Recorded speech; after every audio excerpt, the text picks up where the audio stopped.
Chapter 782. Thank you to the reviews and comments section and friends everywhere for your medical answers. I have received all of them. I will take good care of myself.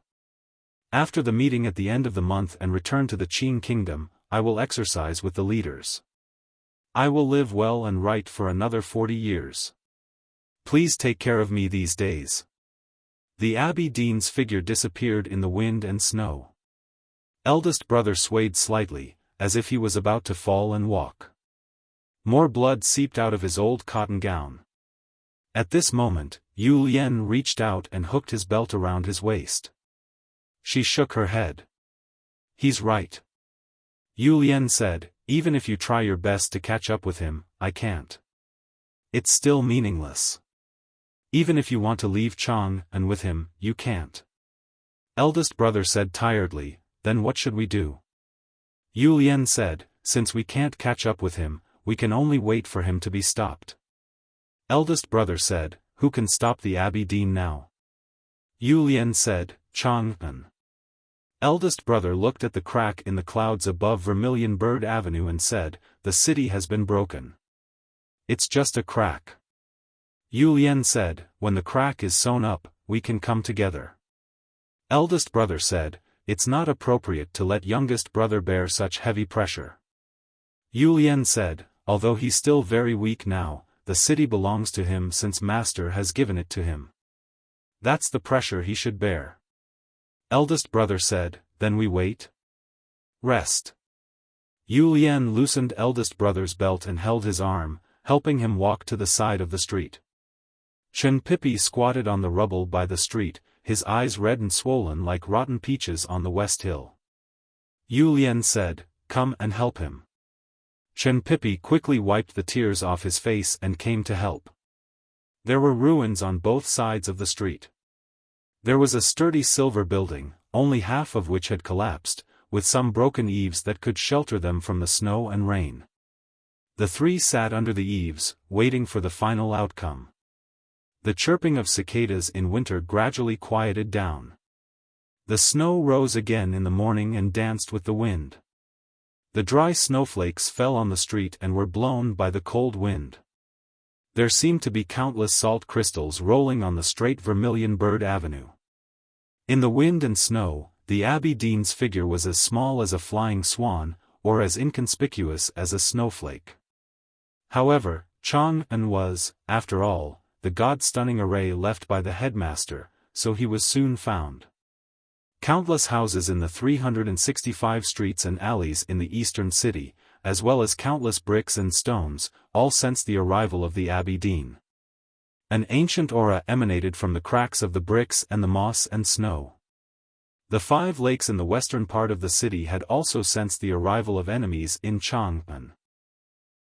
The surface of the lakes that were covered with ice and snow began to shake slightly, and hot springs began to gush out from the rocks in the depths of the lakes. When the thin snow fell on the city wall of Chang'an, the magnificent city sensed the arrival of the enemy. This was the most powerful enemy it had encountered in the past 1,000 years. Countless auras rose from the imperial palace, from the government offices, from the residences, from the lakes, mountains, wells, and trees. The aura of heaven and earth above the grand city suddenly underwent an extremely violent change. The low and heavy snow clouds rolled restlessly, instantly covering the crack in the clouds above the Vermilion Bird Avenue, perfectly blocking the majestic power cast down from the sky. The Abbey Dean looked up at the sky and confirmed that the Tianqi was blocked again. Then he looked around Chang'an and sensed the terrible power contained in those auras. But he still looked calm and continued to walk north. Because he was walking on the Vermilion Bird Avenue, walking on the damaged part of the city. The snow on the Vermilion Bird Avenue had been blown to the sides and piled up into knee-high piles. It looked like the 1,000-mile city wall of the Yen Kingdom against the eastern wilderness. The Vermilion Bird in the middle of the street was very clear. The Abbey Dean walked past the Vermilion Bird. The Vermilion Bird suddenly opened its eyes. They were lively and violent, as if it was about to become a living creature. The Abbey Dean turned to the vermilion bird and said, "Evil creature." In the eyes of the vermilion bird, there was a struggling emotion, but it turned dark because of fear. The vermilion bird was a killing talisman in the god-stunning array. Its power was equal to a full blow from a cultivator at the peak of the knowing destiny state. Even cultivators who had passed the threshold of the 5 states and Lu Bai would be afraid of it. But the Abbey Dean just said one sentence indifferently. The vermilion bird turned dark. The array in Chang'an was like an iron curtain that had covered the sky in the human world for 1,000 years. Even though the Abbey Dean was the most powerful cultivator in Haotian Taoism in the past 1,000 years, he could not tear the iron curtain with his own power. However, as long as one had enough time, one would be able to accumulate enough power. The Tao sect used 1,000 years and finally tore a hole in this iron curtain. The Abbey Dean continued to walk like an immortal. The doors of the houses along the street were closed. Some people looked at the street through the cracks of the doors. They looked at the Taoist in indigo who looked like an immortal, and their eyes were full of fear and despair. Since the early morning, the bells in Chang'an had been ringing and the snow was burning. Everyone in the city knew what was happening. But in the face of a battle that was beyond the 5 states, secular power was meaningless. He approached the North City. The side of the street suddenly opened up. A large meadow covered with thin snow added a sense of tranquility to the dozens of small buildings and the winter forest. It was the military ministry of the Tang Empire. If it was a normal war, the military ministry of the Tang Empire behind the snow-covered meadow would definitely be the place that the enemy wanted to destroy the most. But the Abbey Dean did not even look at it. He looked at the buildings in the north quietly. That majestic and magnificent imperial city. His destination was the small building in the imperial palace. He wanted to destroy the god-stunning array under the small building. He was the only one who could do it. The Abbey Dean started to walk forward. Suddenly, his footsteps returned to their original position. He looked at the wind and snow in front of him and slightly raised his eyebrows.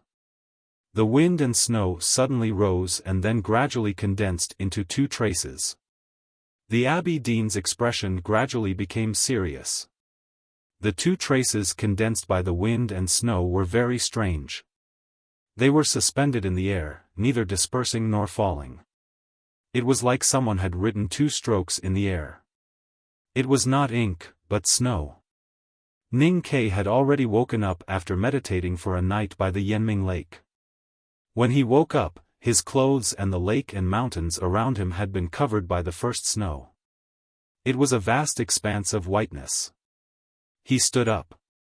The snow rustled down. He stood by the cliff and looked at the snow lake. He held the array pestle in his hand. He looked at the snow lake and then at Chang'an City. He saw the snow falling like a curtain in the south of Chang'an City. He saw the snowflakes burning in the sky like fire. He saw the street in the winter rain. He saw the Taoist in indigo floating like an immortal and arriving at the imperial city in a moment. He suddenly reached his hand behind his shoulder and pulled out the cold hilt of his padao. Then he chopped down. The padao chopped down casually. There were 2 swishing sounds. 2 clear marks appeared on the snow lake. The next moment, the 2 marks disappeared from the snow lake. He fled between the heavens and earth, his whereabouts unknown. The 2 marks he made on the snow lake came to the Vermilion Bird Avenue. They came to the front of the Abbey Dean. The Abbey Dean looked serious. He stopped. 2 marks, 1 stroke and the other stroke. They formed a simple and sharp word. It was, "E." It looked like the cross of a sword and a knife. It meant that the grass was cut silently. And there was a meaning that even a child could understand. This road is blocked. To be continued. If you like this work, please come to Chidian.com to vote for me. Your support is my greatest motivation. Chapter 783. The Abbey Dean stared at the 2 marks formed by the wind and snow on the street in front of him. The cold wind blew gently, and the snow attached to the 2 marks peeled off and flew away, leaving only the marks. These 2 marks were transparent and formless, but they had their own sharpness, like 2 knives. The 2 marks spread to the side of the street and covered the entire Vermilion Bird Avenue. The meadows and woods felt it and fell down, as if to show their submission and fear. Ning Ke was riding by the lake. The Qi of heaven and earth in Chang and condensed into 2 invisible marks. They cut the heaven and earth like knives and blocked the snowy street like fences. The 2 marks did not stay still. They moved to the south slowly. The trees on the side of the street collapsed and the snow was blown away. The black ground was exposed and deep gullies appeared on the ground. This was the power of the divine talisman and the God-stunning array. The 2 marks appeared on the Vermilion Bird Avenue and blocked the gap of the God-stunning array, mending the crack on the iron curtain. The Abbey Dean could not deal with the word floating in the snow, even if he was in the distanceless state. The 2 marks could cut the heaven and earth and the interlayer of the Qi of heaven and earth. Therefore, the Abbey Dean chose to retreat. He retreated thousands of feet. In a moment, he flew from the north of the city to the middle of the Vermilion Bird Avenue and to the front of the Vermilion Bird. The Vermilion Bird suddenly opened its bright eyes. The lines of wings carved on the stone ground trembled violently, as if it was about to fly, like an eager fledgling. Being eager is stupid after all. The Abbey Dean's right foot landed on the Vermilion Bird's wing. The air on the street was messy and the snow and dust were scattered. With a whine, the Vermilion Bird stopped flying. The Abbey Dean looked up at the other end of the street and squinted. The street was silent. No one was in sight. The simple word came slowly in the wind and snow. A piece of snow fell on Ning Ke's hand and melted into water. It flowed down and wet his sleeve. It was not because of his high body temperature, but because the array pestle in his hand was slightly heating up. He held the array pestle and looked at the lake in front of him. He could see Chang'an and sense every street and every change of the Qi of heaven and earth in the city. The word had flown away, but it was still in his mind. He clearly saw the word appear on the Vermilion Bird Avenue, subdued the winter forest, and forced the arrogant Abbey Dean to retreat. Mo Shanshan came down from the city wall and came to the Yanming Lake. She stood quietly behind him. Her white cotton dress was stained with blood. She was hurt when the Abbey Dean broke the stone array tactics. She did not see the 2 knife marks, but as a talented divine talisman master, she could feel the talisman aura on the snow lake. At this moment, she remembered the 2 sword marks on the moss-covered stones at the bottom of Daming Lake with Ning Quebec. She was so excited that her eyelashes fluttered. The stone array tactics in front of the front gate of the Devil's Doctrine had been broken by Mr. Ku with 2 sword scars. The 2 slashes that Ning Ke had made earlier were very similar to the 2 sword scars, but in fact, they were completely different. Ning Ke slashed at the snowy sky. He was not using his blade to cut off all the obstacles in front of him, but to write words with his blade. He and Mo Shanshan were now divine talisman masters, so the words he wrote were divine talismans. He only knew one talisman, the 2 talisman. The academy had been waiting for the Abbey Dean in Chang'an for 7 days, so he had been thinking hard for 7 days. Last night when it was snowing, he had written countless words on the snow. Finally, he had learned another word in the morning. That word was also very simple, like a transformation of 2 characters, 2 horizontal lines separated and scattered, and then casually put together like firewood to form a brand new word. The shape of this word was different from the sword mark left by youngest uncle on the stone at the bottom of Daming Lake. In contrast, it was more direct and tougher. Ning Ke did not know if it was the word he had been looking for, or if it was the word his master Yen Sei had been looking for all his life. But he liked it. Because it was called Yi. It meant to govern, stabilize, and cut grass. The word looked like a cross. If it appeared on the Academy's test paper, it meant a mistake. If it appeared on a road sign, it meant that no one was allowed to pass. The word was very suitable for the Abbey Dean, who was walking like an immortal in Chang'an. Because Ning Kai wanted to stabilize the city. He wanted to stop the Abbey Dean from passing. He even wanted to cut off his enemy's head like cutting grass. The most suitable was the best. When the talisman of Yi floated up from the bottom of the black ocean in Ning Kai's mind, he even thought that he had been blessed by his master from heaven. A divine talisman was not enough to resist the invincible Abbey Dean. Otherwise, the vermilion bird would not have cried. But Ning Kai now had the entire Chang'an. He could mobilize almost infinite qi of heaven and earth. This meant that he could cut out a divine talisman with his blade. As long as his arm was not numb, he could cut out countless divine talismans. Those divine talismans were like countless needles and threads. They sewed up the crack of the God-stunning array and blocked the Abbey Dean on the snow street. They might even trap him in the divine talismans. Ning Kai suddenly walked into the snow lake. In his perception, the Abbey Dean was the most dazzling light. But at this moment, the light had disappeared.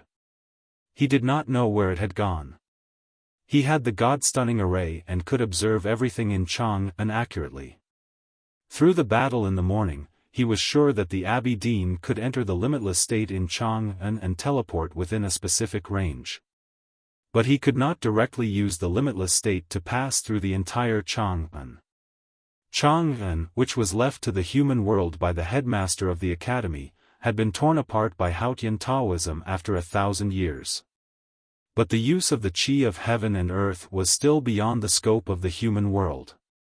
If the Abbey Dean used the limitless state to teleport a long distance in the array, he would risk being torn apart by the turbulence of the qi of heaven and earth. Ning Kai believed in his master and the city. So he was sure that the Abbey Dean could not really disappear. The Abbey Dean should still be around the Vermilion Bird Avenue, looking for a loophole in the God-stunning array. He thought of a possibility. If his talisman of Yi was a needle and thread that could mend Chang'an, then it would leave needle holes. Ordinary cultivators could not see these needle holes, let alone use them. But the Abbey Dean was not an ordinary person. The Abbey Dean was a painter who could draw in the needle holes. So he walked into the snow lake to get closer to the Vermilion Bird Avenue. He had to continue writing talismans and sewing them tightly to keep the Abbey Dean where he was. But there was a problem. Ning Kai stopped and turned to look at Mo Shanshan. He asked, "Where should we cut next? Or where should we write the next character?" This was a very important question. It was ridiculous that he could not even figure this out at such a critical moment. Mo Shanshan did not laugh. She held the other end of the array pestle that Ning Kai handed over. Feeling the warmth from her palm, a completely different world appeared in front of her. It was the God-stunning array, and also Chang'an. It was not the real Chang'an. Or rather, this was the real Chang'an. Mo Shanshan took out her glasses and put them on the bridge of her nose. She looked at the snow lake and the Chang'an in front of her. After thinking for a while, she said tentatively, "I think it should be here." She pointed to a lotus on the snow lake. "Although it is not much, I am still writing, which means I am still alive. It will not be like this in March. I will definitely write more in April. Of course, all this is based on the premise that I am fine. To be continued. If you like this work, please come to Chidian.com to vote for me. Your support is my greatest motivation." Chapter 784. Mo Shanshan's lips were very red and thin. When they were pressed together, they looked like the rouge paper in a girl's boudoir. Her thin and long eyelashes trembled slightly in the cold wind of the lake. There was a thin layer of frost on their surface.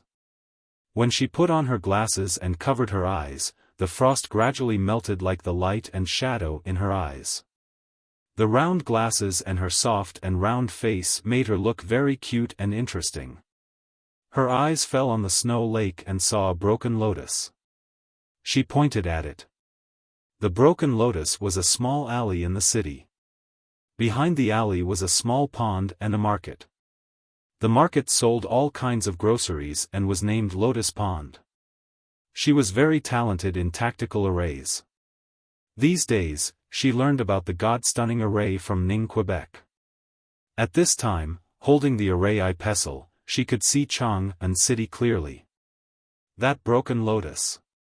Maybe it was a guess. But Ning Ke was willing to believe it. He looked at her beautiful face and the cute glasses and remembered that he gave them to her at Lank Temple. But he also remembered that Sang Sang was sitting in the carriage at that time. He held the padao and slashed forward. Two sharp knife lights cut the reflection in the glasses, cut the untraceable memories, cut the wind and snow, and cut the broken lotus. The market at Lotus Pond sold groceries or cheap goods. It was not far from Vermilion Bird Avenue. In the past, it was noisy and the peddlers' shouts started in the early morning. Today, because of the imperial court's strict order, and because an immortal had entered Chang'an City, everyone stayed in their homes. So the market was very quiet and no one could be seen. Suddenly, there was a gap in the eaves of a house in the market. With a cracking sound, broken tiles fell and smashed the snow on the ground. But the house did not collapse. There was also a very straight gap in the wall of the warehouse about 200 feet away. The sheepskin stored inside flowed out like organs and piled up on the ground. There was nothing in the air above the market, but the falling snowflakes moved away in all directions. It was as if there was an invisible existence there that prevented anything from entering that area. Two dark and bottomless holes appeared on the snow-covered ground, which seemed to lead to the abyss. The two knife marks came from the Yenming Lake. With the power of the God-stunning array, they reached the Lotus Pond in a flash. The saber mark was invisible to the naked eye, but the power of the saber mark was clearly displayed through the destruction of the market square. That character, that talisman, could not be seen in the market. The snowflakes drifted down and then dispersed. The eaves had collapsed, and there was a hole in the ground. If someone were to look from afar, they would be able to clearly see the two exaggerated crisscrossing knife marks and the word E. A soft but clear sound rang out in the wind and snow. It was the sound of clothes being torn apart. A piece of green cloth slowly floated down from the sky and landed on the ground.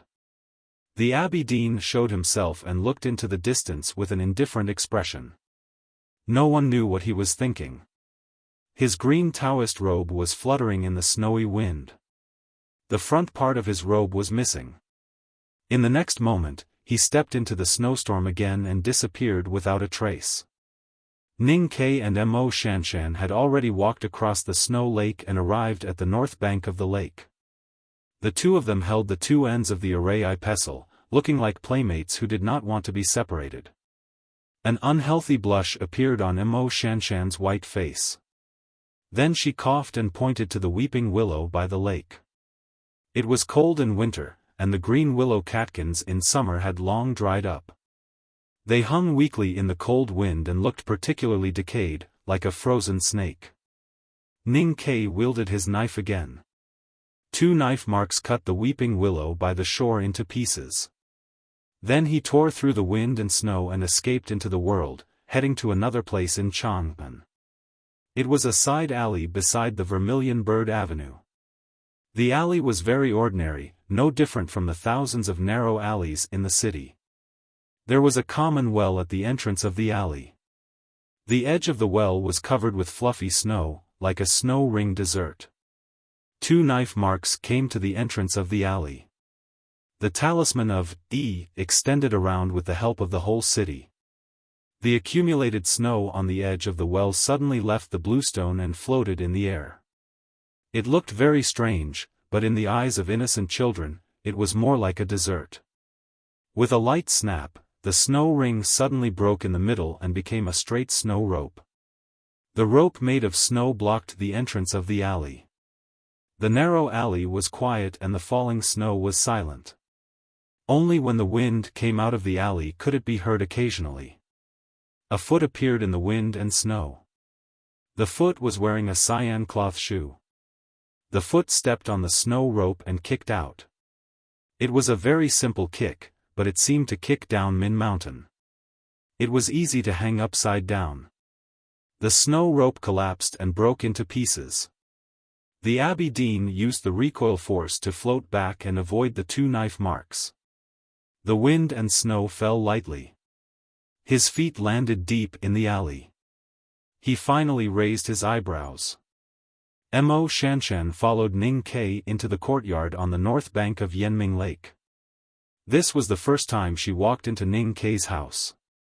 Ning Kai's mood changed and he became more silent. He walked along the old path of the plum garden, past the flower hall, and came to the front room. He saw many old things and remembered many old things.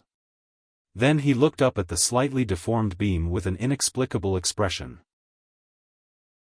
Back then, Chen Pipi saw Yi Hongyu jump into the air and hit the beam of the room hard.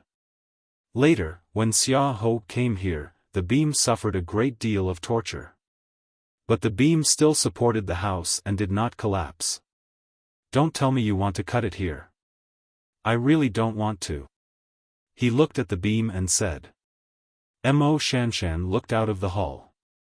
There was a pot of wintersweet there. It was especially lush and wild because no one had trimmed it. She asked, how about cutting it here?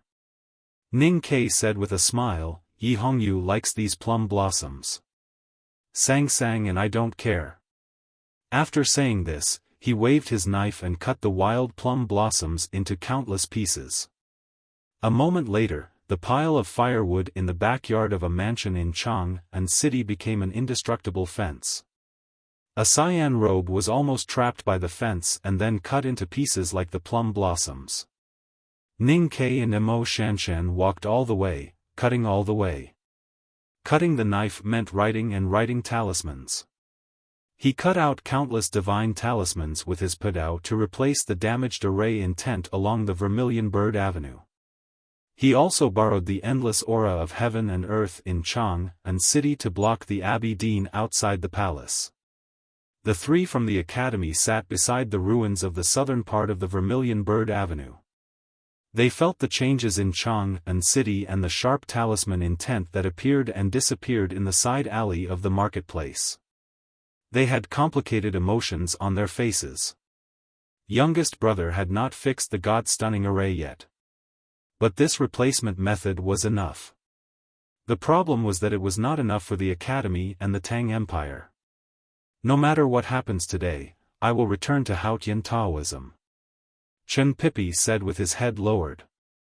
Eldest brother and Yu Lian understood what he meant and did not express any opinions. The 2 stood up and looked at each other calmly. Then they walked to somewhere side by side. Since it was not enough, they had to go. Even if Ning Kai could block the Abbey Dean with the help of the God-stunning array, or even force the Abbey Dean out of Chang'an City, it would be meaningless. If they could not kill or seriously injure the Abbey Dean today, the academy would be the loser. To be continued. If you like this work, please come to Chidian.com to vote for me. Your support is my greatest motivation. Chapter 785. The big tactical array in Chang'an was different from other arrays in the world. It was connected to heaven and earth. No matter how serious and seemingly irreversible the damage was, it could repair itself as long as there was enough time. It was for this reason that the academy wanted to trap the invincible Abbey Dean in Chang'an. The Abbey Dean's purpose of entering Chang'an was clear. He wanted to destroy the city. There was only one way for the Abbey Dean to destroy Chang'an. He could only follow the crack in the God-stunning array. It looked like he was following the Vermilion Bird Avenue, but he actually stepped on the dim spots in the God-stunning array and entered the palace and the small building. However, there were countless knife marks on the road. The God-stunning array mobilized the chi of heaven and earth in Chang'an and followed the power of nature to force him out of the limitless state. Those knife marks were words, telling the Abbey Dean that the road was blocked. From the marketplace to the alley, the wind and snow were raging. The Abbey Dean's mind was as cold as his indigo gown. He was sure that he could not enter the palace before he got rid of the divine talismans. There was a direct and simple way to solve the dilemma, and that was to kill Ning Ke, who had used the divine talismans. So the Abbey Dean rode the wind and headed for Yanming Lake. Eldest brother sensed the indigo gown fluttering restlessly in the narrow alley. He knew where he was going with the limitless state. His heart became as heavy as his footsteps after he was injured. Using the limitless state in such a small area was like embroidery in the eye of a needle and flying in a world of sand. Even if he was not injured, he could not catch up with the Abbey Dean. Even so, he still wanted to catch up, because he could not let his youngest brother face the Abbey Dean alone. So he stepped on the snow, leaving a puddle of blood, and his cotton gown trembled. However, he did not enter the limitless state, because Yu Lian's hand fell on his waist again and grabbed his belt. The Abbey Dean is going to kill his youngest brother. Eldest brother looked into her eyes. Yes, this is what he must do now. Yu Lian answered calmly and did not say anything else. The Abbey Dean appeared on the snow bridge by Yanming Lake. He was far away from the Vermilion Bird Avenue. The God-stunning array was horrifying. The wind and snow seemed normal but contained infinite power. There was no peaceful laminar flow of the chi of heaven and earth. No one could enter the limitless state in such an environment.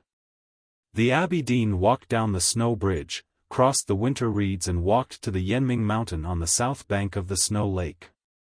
He climbed the mountain in the snow and came to the edge of the cliff. However, he did not see anyone.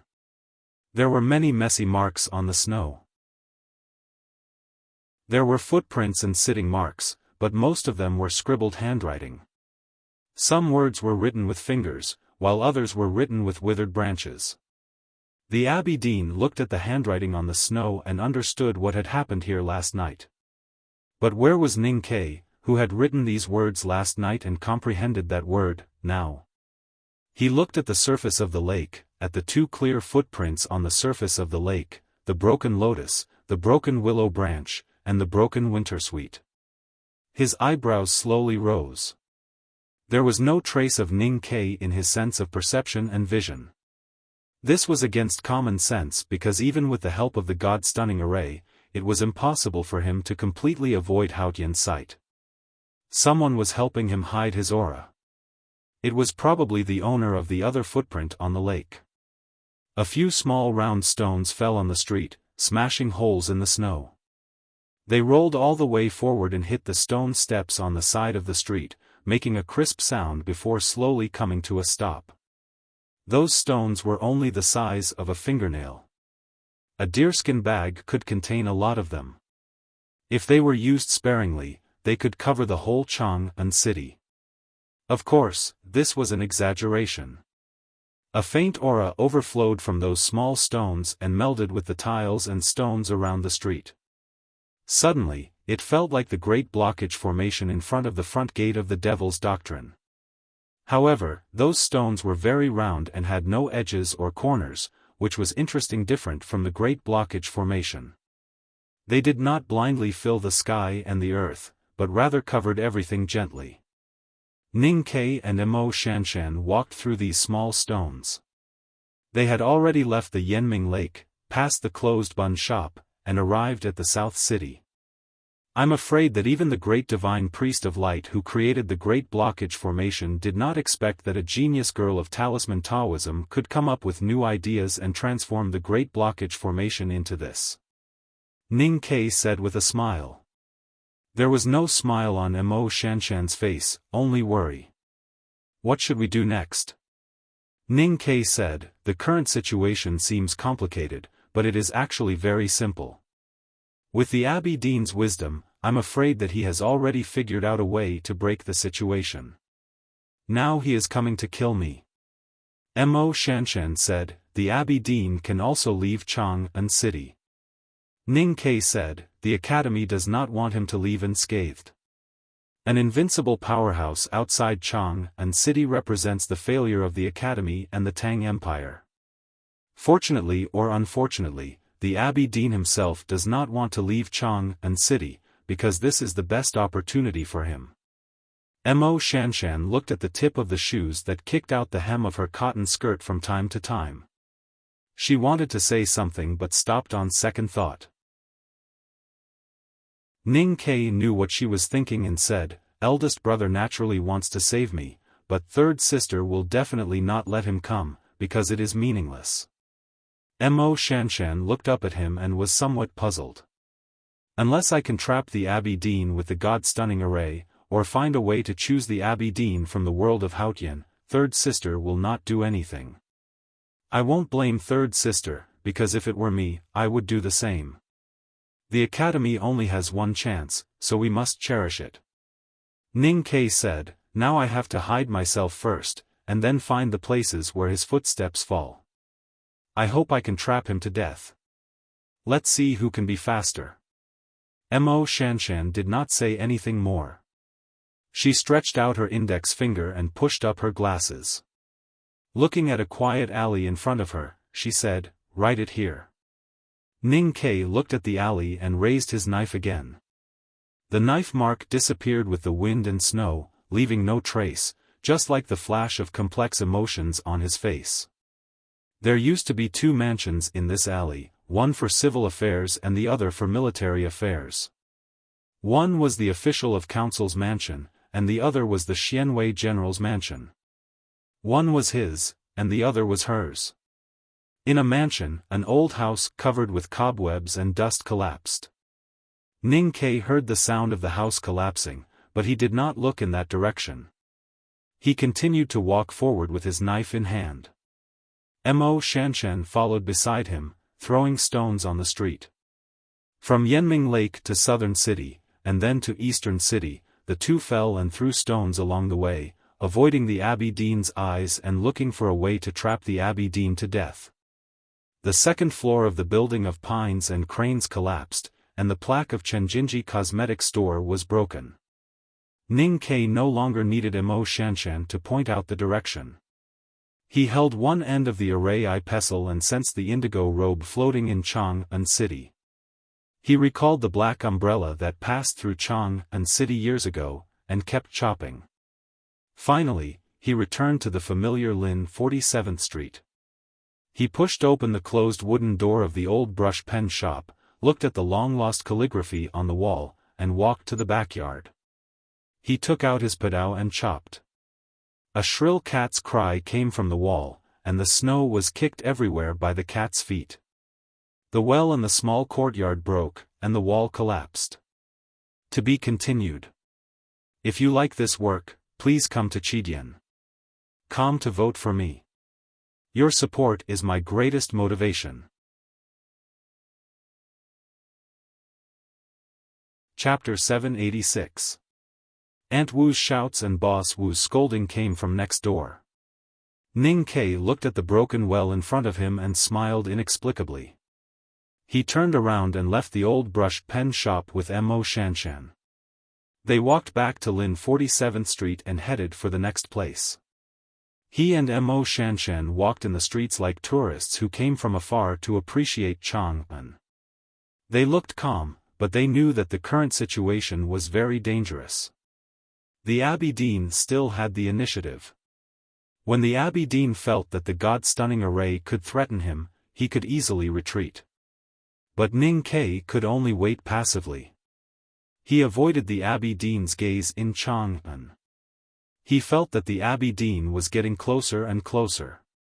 He needed help. Fortunately, there were many people along the way. Chang'an was very quiet in the morning. Few houses had smoke, and no one went out to sell hot and sour sliced noodle soup. Everyone was vigilant and uneasy at home.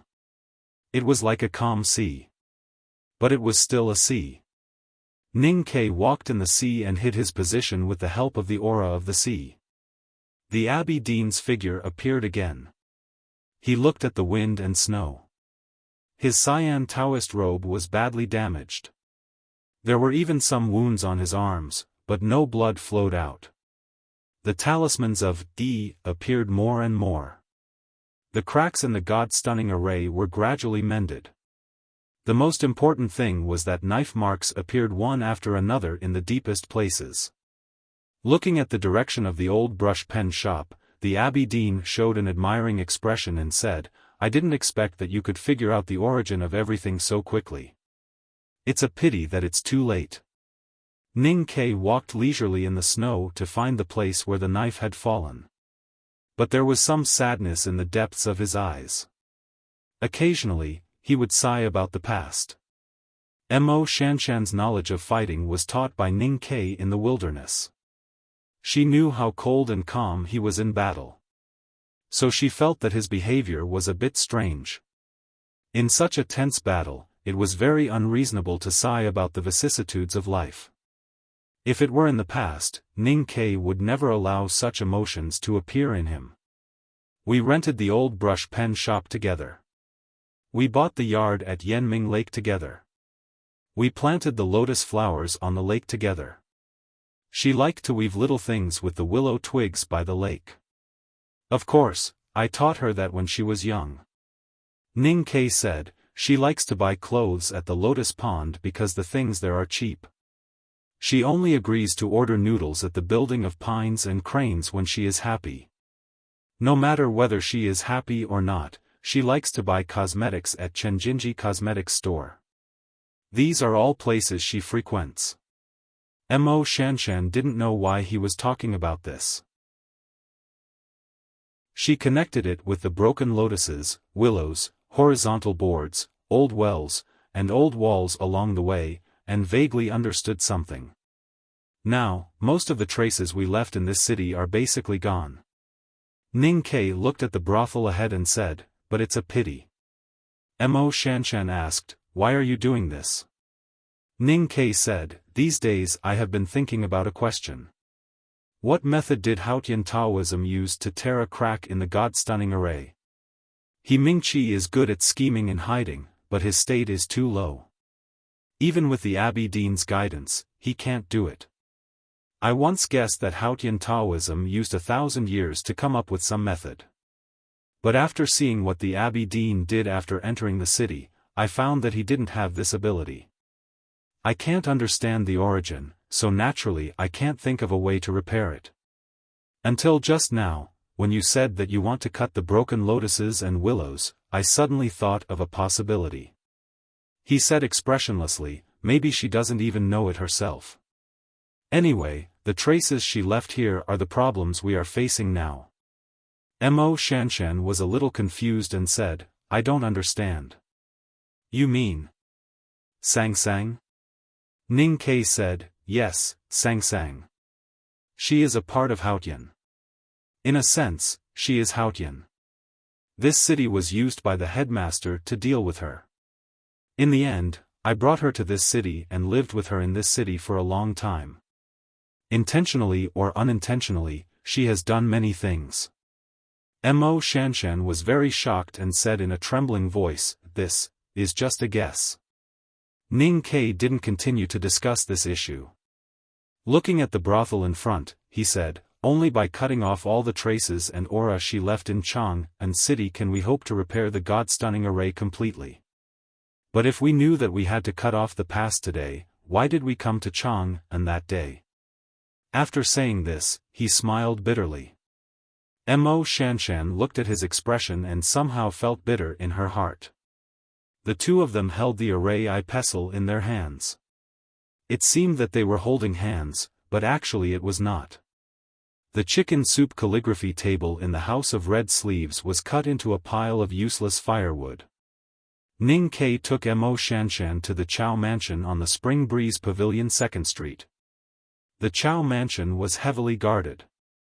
Mr. Qi led dozens of the fish dragon gang's best fighters to guard every corner of the garden. Lindsay was holding the child in his arms and humming a forest song in a low voice. There was a table of mahjong in the front hall. Old Master Chow took a bad tile but couldn't hold it. When he was about to place his next tile, he saw Ning Kei walking in and quickly pushed the tile in front of him down. "We have a guest. Stop playing." Sitting next to Old Master Chow was the prefectural magistrate of Chang'an City, Shangguan Yangyu. His eyes were sharp and he saw Zhang Wanzi mixed in the tiles. His heart was suddenly bleeding, but he had no choice but to stand up and greet Old Master Chow. Ning Kei said, "Nothing else. I just came to say goodbye." He bowed to Old Master Chow and said, "Erba, I may leave first." Old Master Chow didn't respond, but the Grand Secretary Xingjing and his wife who were sitting next to the table suddenly changed their expressions. Mrs. Zheng said worriedly, "Be careful. Father-in-law, mother-in-law, please rest assured." Ning Kei bowed deeply and left the Chow mansion with Mo Shanshan. Old Master Chow said, "It seems that your son-in-law is going to marry a new wife." Mrs. Zheng spat. Then there was silence. No one was in the mood to continue joking.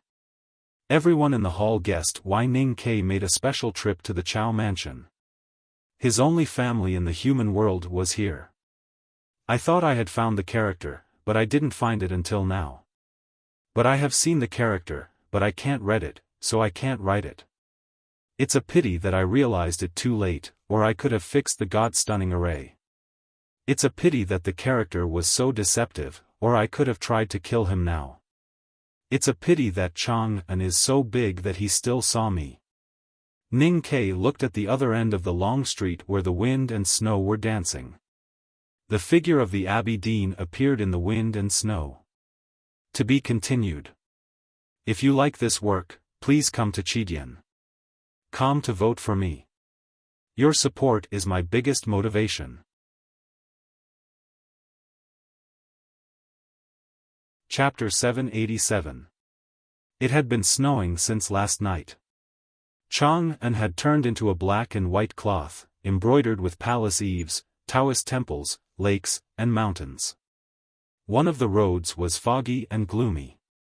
Ning Kei placed a lot of needles on that area and sewed it tightly. He wanted to sew up those cracks or embroider a new flower so that the dimmed area could regain its brilliance.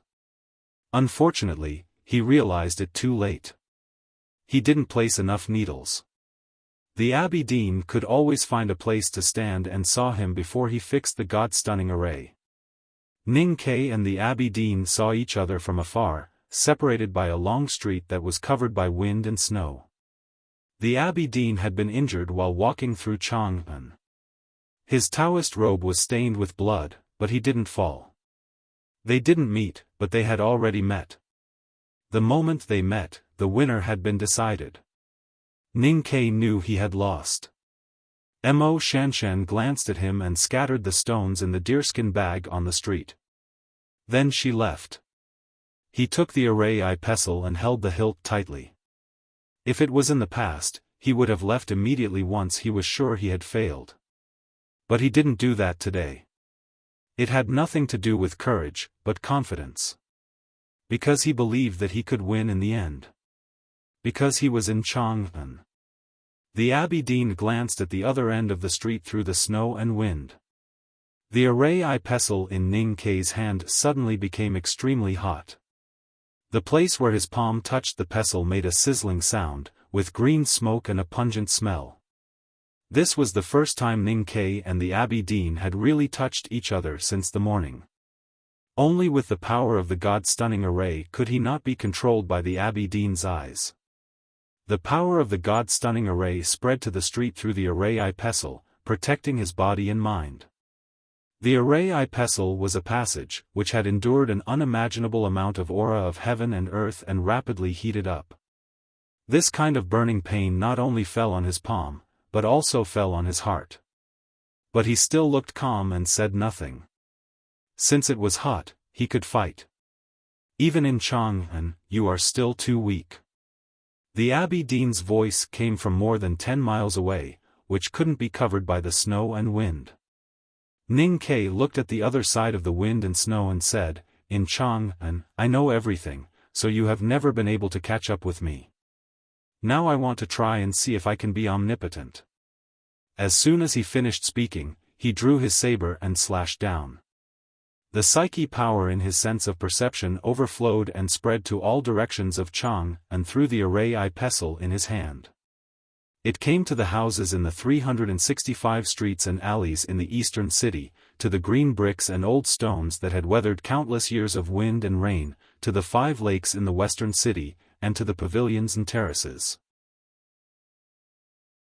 An ancient and desolate aura spread out from the cracks between the bricks, slowly rising from the depths of the lake covered in ice and snow, and from the depths of the foundations of the pavilions and towers. The old beams creaked, and the limestone slabs produced dust that had accumulated over the years. The hot springs that gushed out from the bottom of the 5 lakes became hotter and hotter. Countless pearl-like bubbles gushed out, and the fish desperately fled in the boiling lake water. "If you go, you come back." The god-stunning array sensed the summoning of the psyche power from the array pestle and returned the boundless aura of heaven and earth to the Vermilion Bird Avenue, to the front of him, and to the front of his blade. Ning Ke chopped the city out with one chop. On the snow street, there were countless slash marks. With a sizzling sound, they broke the walls and cut the ground. These slash marks were in pairs, and each pair was a powerful divine talisman. These slash marks condensed the aura of heaven and earth of Chang'an and were extremely powerful. Each slash mark was above the 5 states and blocked the entire Vermilion Bird Avenue. The slash marks were like cutting grass, and killing people was like cutting grass. The eaves and walls were broken, the beams were broken, and the stones and gravel were all shattered. Everything it touched was like withered grass. The slash marks came with the city. The Abbey Dean's indigo robe trembled slightly, and then he disappeared. A slash fell on the street, and with a crisp crack, the limestone slabs were broken. The air on the street was also broken. The Abbey Dean fell back on the street, stepping on the snow. A wound appeared on his left leg. He looked at it, and the bleeding stopped. The wound was as white as jade. Countless slash marks came from the other end of the long street more than a dozen miles away. The Abbey Dean disappeared again and performed the limitless technique in a small space. The slash marks made by Ning Ke carried the aura of Chang'an and cut him out from the interlayer of the chi of heaven and earth. The Abbey Dean disappeared and reappeared from time to time. When he reappeared, he was at the entrance of the alley, at the workshop gate, and in the shabby yamen. He was like a divine elephant. Every time he reappeared, there would be another wound on his body. He was the most powerful cultivator in Haotian Taoism for 1,000 years, and now the most powerful man in the world. But facing the power of the entire Chang'an, he could only passively defend. Ning Ke wanted to know if he could be omnipotent in Chang'an. At least for now, he seemed to be. The Abbey Dean was cut out from nothingness by the slash marks again. There was a tiny wound on his forehead, right at the end of his eyebrow. The broken eyebrow was like a broken dike, and blood slowly flowed out from the thin line like water overflowing the dike. He looked at the other end of the long street, and his expression gradually became solemn. He suddenly raised his palm and slowly brushed it down in front of him, like an ancient Buddha brushing his face to show his sorrow, or like the face-changing tricks in the Song Kingdom's ancient plays. He wanted to erase the face. The Abbey Dean's slowly falling palm did not erase the blood, nor did it turn the thin line wound into a golden line. It only added a layer of frost to the broken eyebrow and eyelashes. An aura of quietus shrouded his body. At the other end of the long street, another slash came through the snow. The cold wind came first. The Abbey Dean's green sleeves fluttered, and his body expanded in the wind, as if he had become countless times bigger, and was about to break through the sky. In fact, he was still standing on the street, and he was still an ordinary Taoist. But his body gave off an aura as vast and boundless as the sea. Ning Kei's slash marks arrived. They arrived at Chang'an. The aura of heaven and earth changed violently. In the wind and snow on the Vermilion Bird Avenue, there seemed to be countless people crying. In an instant, he was hit by dozens of slash marks. Ning Kei's slash marks were all above the 5 states, and had the power to cut mountains and break rivers. But the Abbey Dean was already quietus. He was emotionless and senseless, without pain or fear. Ning Kei's talisman had the power above the 5 states, and it carried the power of the God-stunning array. On the Vermilion Bird Avenue, it was like the raging waves on the sea of the Kingdom of Song. But the Abbey Dean was already boundless. Both his aura and his body were as vast as the ocean. No matter how powerful the slash marks were, they could only cut a person who did not feel pain. No matter how horrifying the raging waves were, they fell into the ocean and were just a corner of the picture. Quietus and boundless. The Abbey Dean used 2 powers above the 5 states at the same time, and made the 2 become a perfect combination. The wind and snow calmed down again. The Abbey Dean walked forward calmly. Ning Kei's slash marks only left some tiny marks on his body. Some of his eyelashes fell, some of his clothes were cut, and some of his cloth shoes were cut. Other than that, there were no other wounds. Ning Kei looked at the approaching Abbey Dean and said, "So you are a flying ant. I wish everyone a happy holiday." To be continued. If you like this work, please come to Chidian.com to vote for me. Your support is my greatest motivation.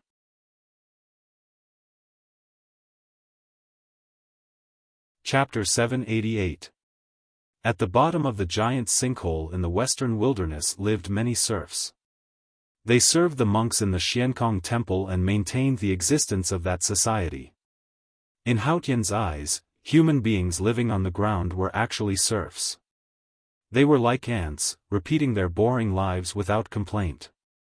However, there were always some unique ants in the ant colony who, for various reasons or no reason, decided to temporarily look away from the rotten leaves and soil to the blue sky.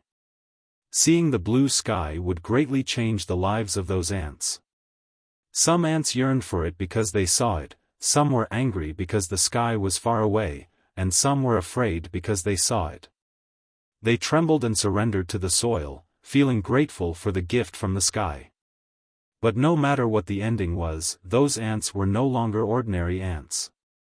In a sense, they had already left the category of ants because they could fly. The headmaster and Kuharan were undoubtedly the 2 most incredible flying ants in countless years.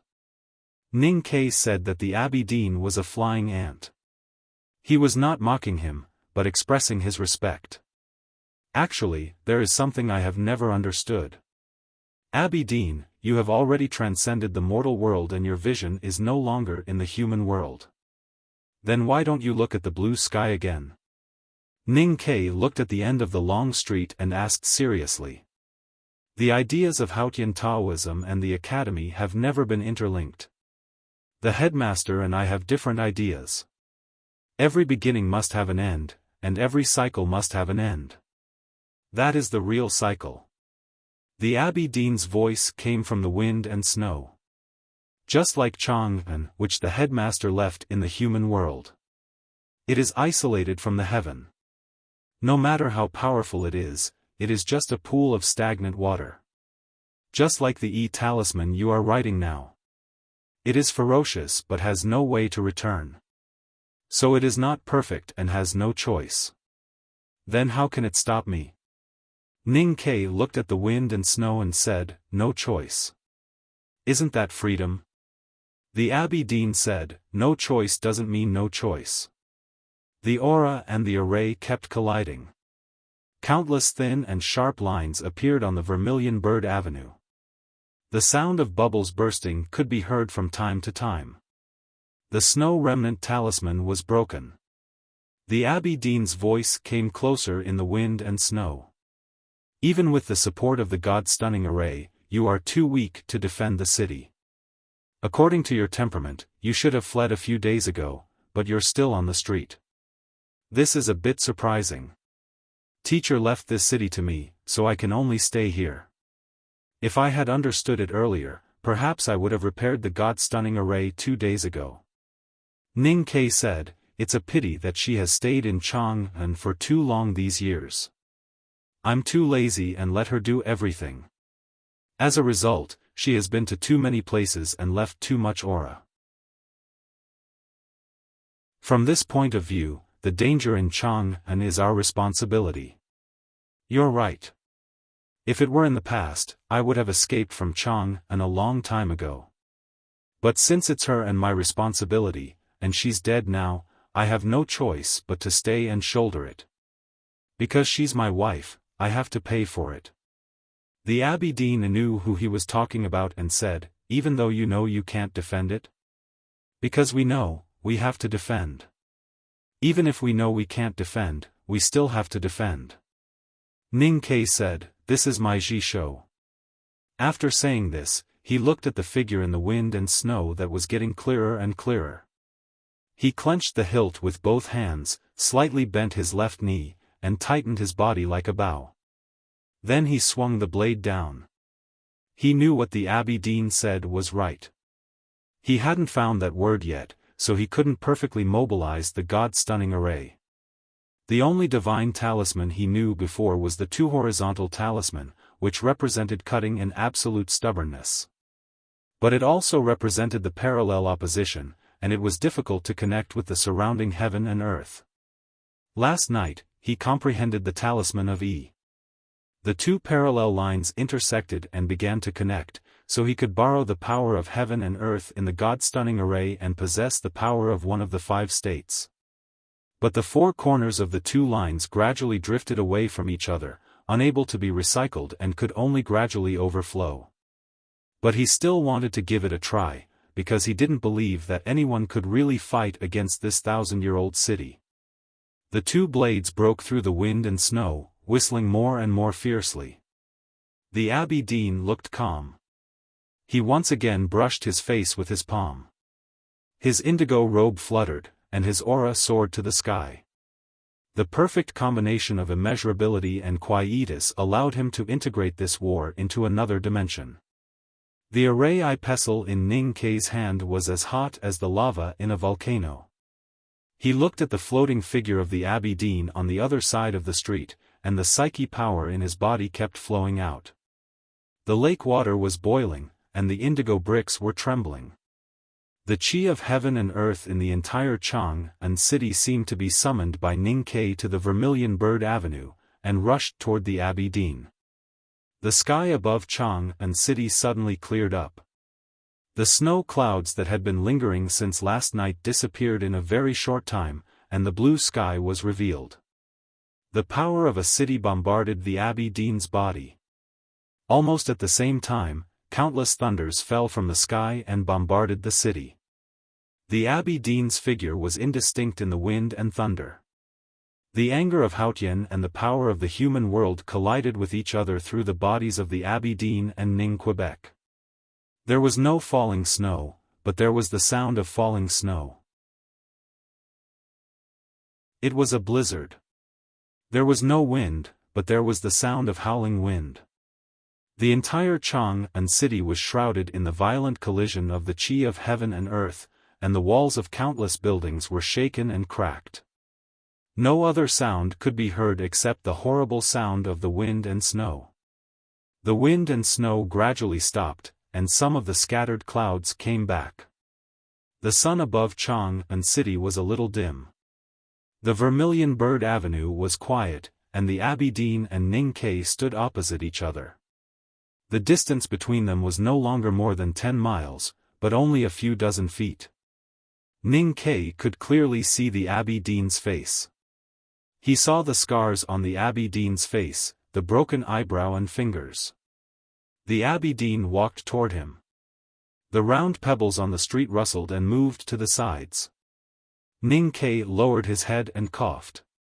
He seemed to be in great pain, and blood flowed from the corner of his mouth. Then he suddenly looked up at the Abbey Dean, and punched without warning. His eyes were very calm, and therefore very cruel. He was like a young male tiger staring at its prey on the grassland. He stood where he was and waved his fist. His fist came to the Abbey Dean's face more than 100 feet away. Since he started cultivating the Great Spirit into the devil, his body and strength had become more and more terrifying. Therefore, he never worried about close combat. He had been waiting for the Abbey Dean to come to him. The fist contained the majestic Great Spirit, like a tiger's claw in the night. It was sharp and deadly. The Abbey Dean raised his palm and held Ning Ke's fist. Ning Ke's fist could break down a small building. But when it hit the Abbey Dean's palm, it was like hitting the big swamp in the depths of the wilderness, or falling into the sea. Even Yu Lian's fist could not threaten the Abbey Dean, let alone Ning Ke's. The Abbey Dean smiled. The array pestle in Ning Ke's left hand suddenly shone brightly. The chi of heaven and earth in Chang and city all poured into his body through the array pestle and burst out from his fist. I'll go to Hangzhou tomorrow for the annual meeting. I didn't ask for leave, so there will be an update. Also, I want to discuss with everyone that it's okay to scold me these days. I'll try my best to pretend to be blind. After a few days, they probably won't scold me anymore. But please don't scold my family and the sub-editors. Thank you. To be continued. If you like this work, please come to Chidian.com to vote for me. Your support is my greatest motivation.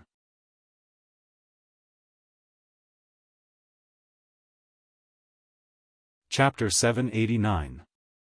Thunder roared on the Vermilion Bird Avenue. The Abbey Dean and Ning Ke's fists and palms collided. Countless auras burst out from their bodies and shot out in all directions. Wherever they touched, bricks and stones were destroyed, beams and trees were broken, and houses along the street collapsed.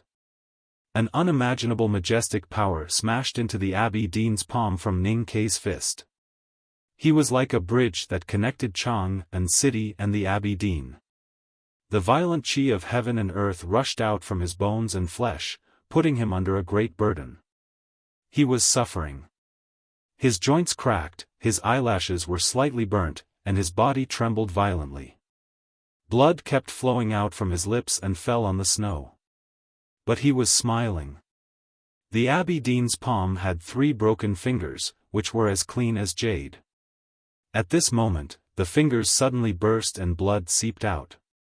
Then, 3 streams of blood shot out and fell on the snow. The smile on his face froze, but it did not fade away. A snowflake floated in front of his eyes and swept past his eyelashes. The color of his pupils gradually faded. Or in other words, the color of the snowflake began to darken.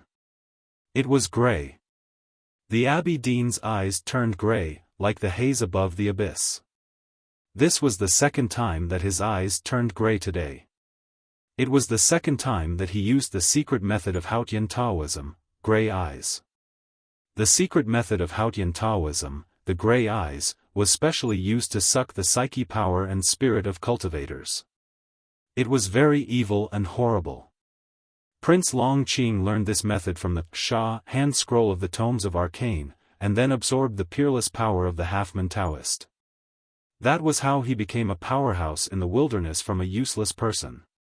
The Abbey Dean's gray eyes were tens of thousands of times more powerful than Long Qing's.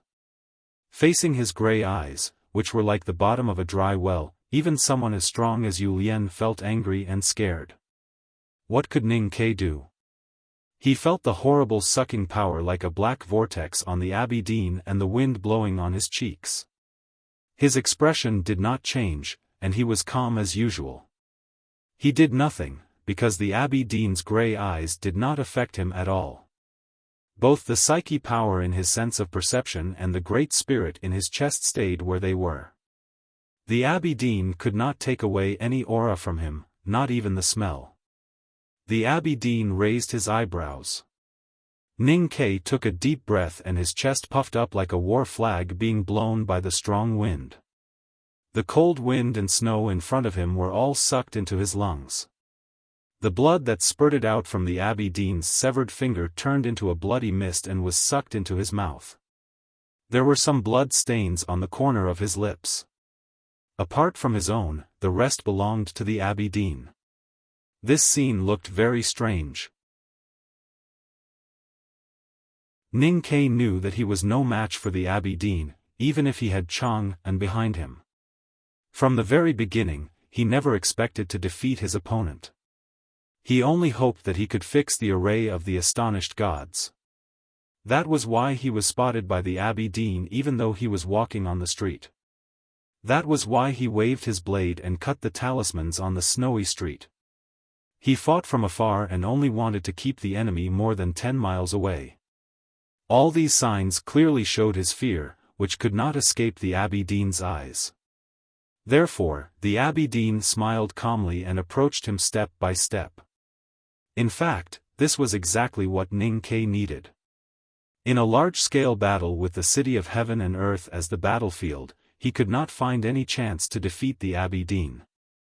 On the contrary, if he was close enough, he might find a glimmer of hope in despair. Because he was good at close combat. After joining the devil, his body was as hard as stone and he had terrifying strength. Most importantly, he had the array pestle in his hand. In the morning, he saw the battle between the Abbey Dean and third sister by the Yanming Lake. The gray eyes was a secret skill of Haotian Taoism. But Ning Kai knew this skill very well because he had fought with Long Qing outside the Red Lotus Temple. The gray eyes came from the practice of Tao Tai of the Devil's Doctrine. The practice of Tao Tai had been lost for a long time. After Lotus died, there was only one person in the world who could use the practice of Tao Tai. That was Ning Quebec. And only Yi Hongyu and Sang Sang knew about it. So he had been giving the Abbey Dean a chance to get close. He was waiting for him to get close. Looking at the Abbey Dean calmly walking toward him, he was nervous and expectant. Seeing the Abbey Dean's eyes turn gray, he became excited and happy. The gray eyes had no effect on him. His Tao Tai began to be released.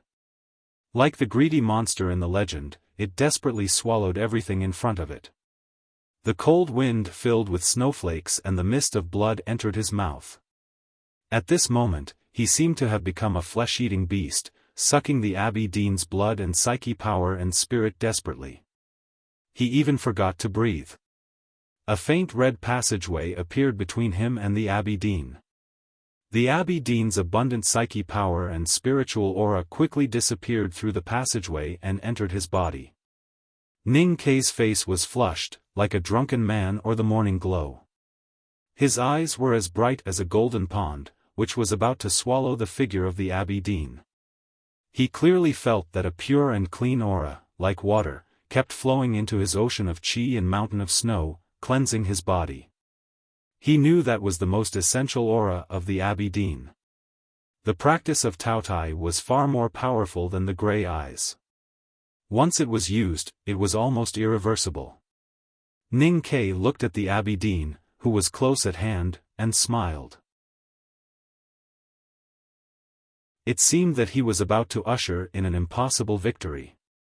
However, in the next moment, his smile stiffened. Because the Abbey Dean was still smiling. The Abbey Dean's spirit and psyche power were disappearing at a terrifying speed, but he was still smiling. His eyes were no longer gray, but as calm as a lake, with a hint of mockery.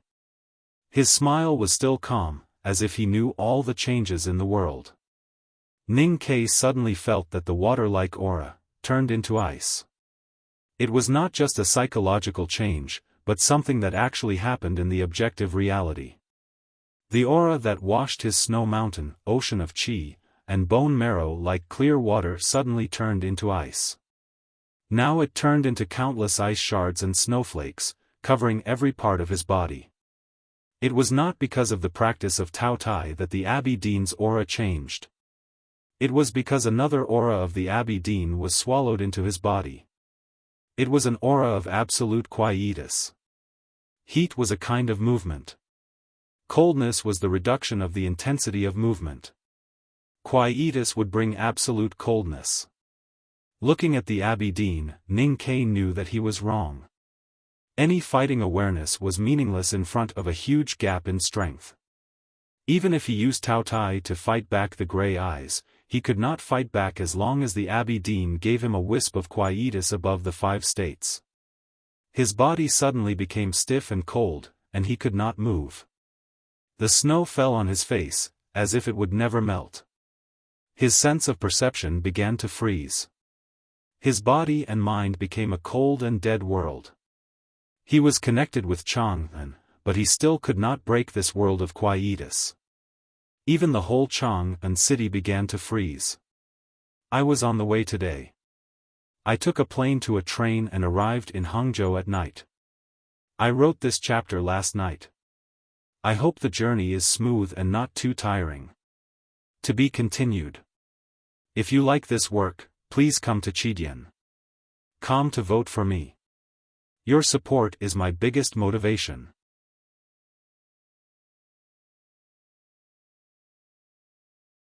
Chapter 790. The sky was clear for thousands of miles, but snow suddenly fell. This was what it meant to be 10,000 miles of snow. Heavy snowflakes flew in the air like ashes after burning reeds. They occupied the entire sky and covered the color of the blue sky. The temperature in the city dropped sharply. The icicles on the eaves were so cold that the lake was cracking. The water in the well at the entrance of the alley began to freeze. Ning Ke stood in the wind and snow. His black academy uniform was covered with thick snow. He was like a bridge made of snow that could break at any time due to the weight of too much snow. In this battle, he was the bridge. Chang'an City used his blade to attack the Abbey Dean. At this moment, the Abbey Dean's quietus was swallowed by Tao Tai and entered Ning Ke's body. Through the array pestle, the quietus was magnified or concretized and covered Chang'an City. The coldness of the snowflakes penetrated the thick academy uniform and reached Ning Ke's skin. The frost on his eyelashes and the snow on his face were so thick that he looked like Sang Sang when she put on makeup for the first time. It was so cold that all movement stopped. Ning Ke, who was occupied by the quietus, felt like he had fallen into the deepest ice cellar. He was so cold that he couldn't tremble or breathe. Even his mind was about to be frozen. He was frozen like the well at the entrance of the alley. At this moment, only the drop of crystal-clear liquid in his abdomen was still rotating slowly, although it had become extremely slow and could stop at any time. The aura of the drop of liquid had the pride of breaking through all restraints, whether it was coldness or quietus.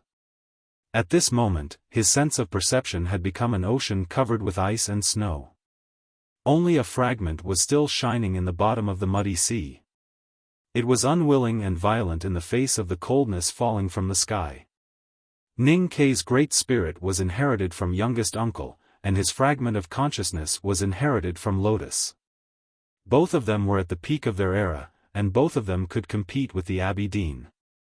At this moment, he was in the greatest danger of his life.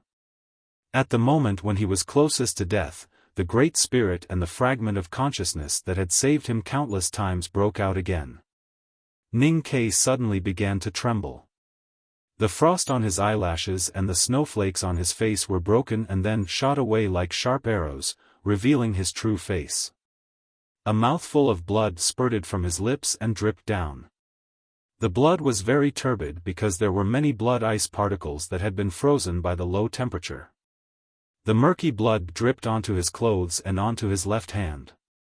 The array pestle suddenly became hot after being splashed with the blood. The blood evaporated into steam and blew past his face. Ning Ke let out a cry, appearing to be in extreme pain.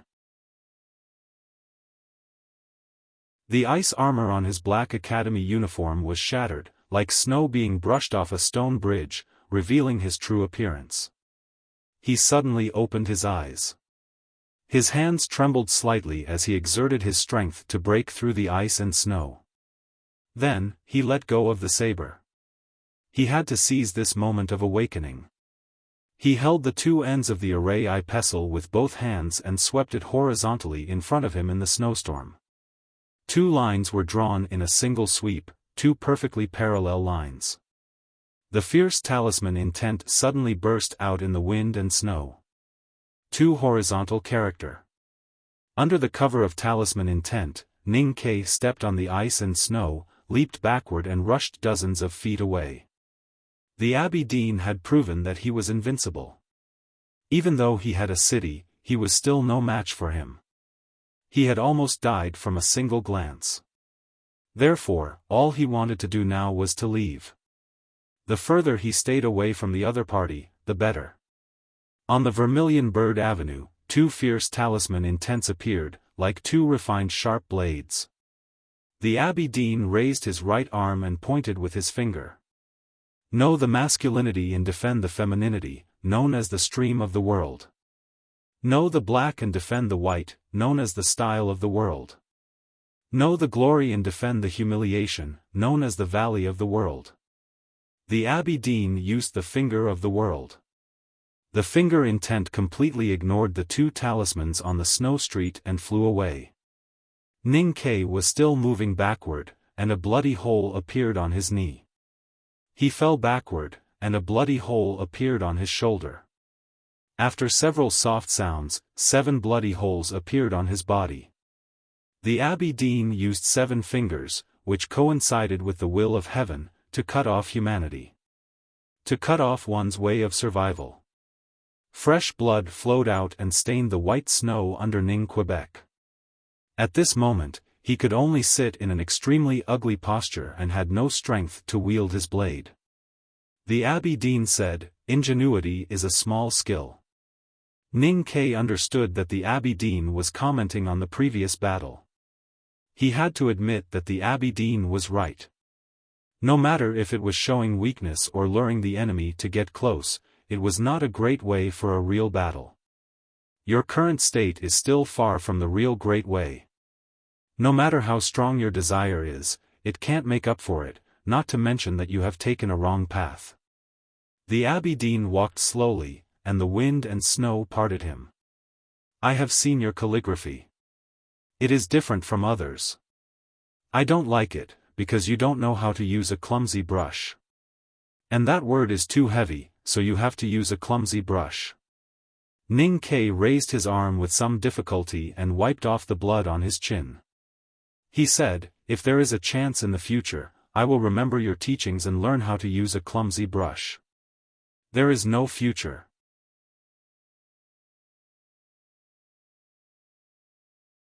Your support is my greatest motivation.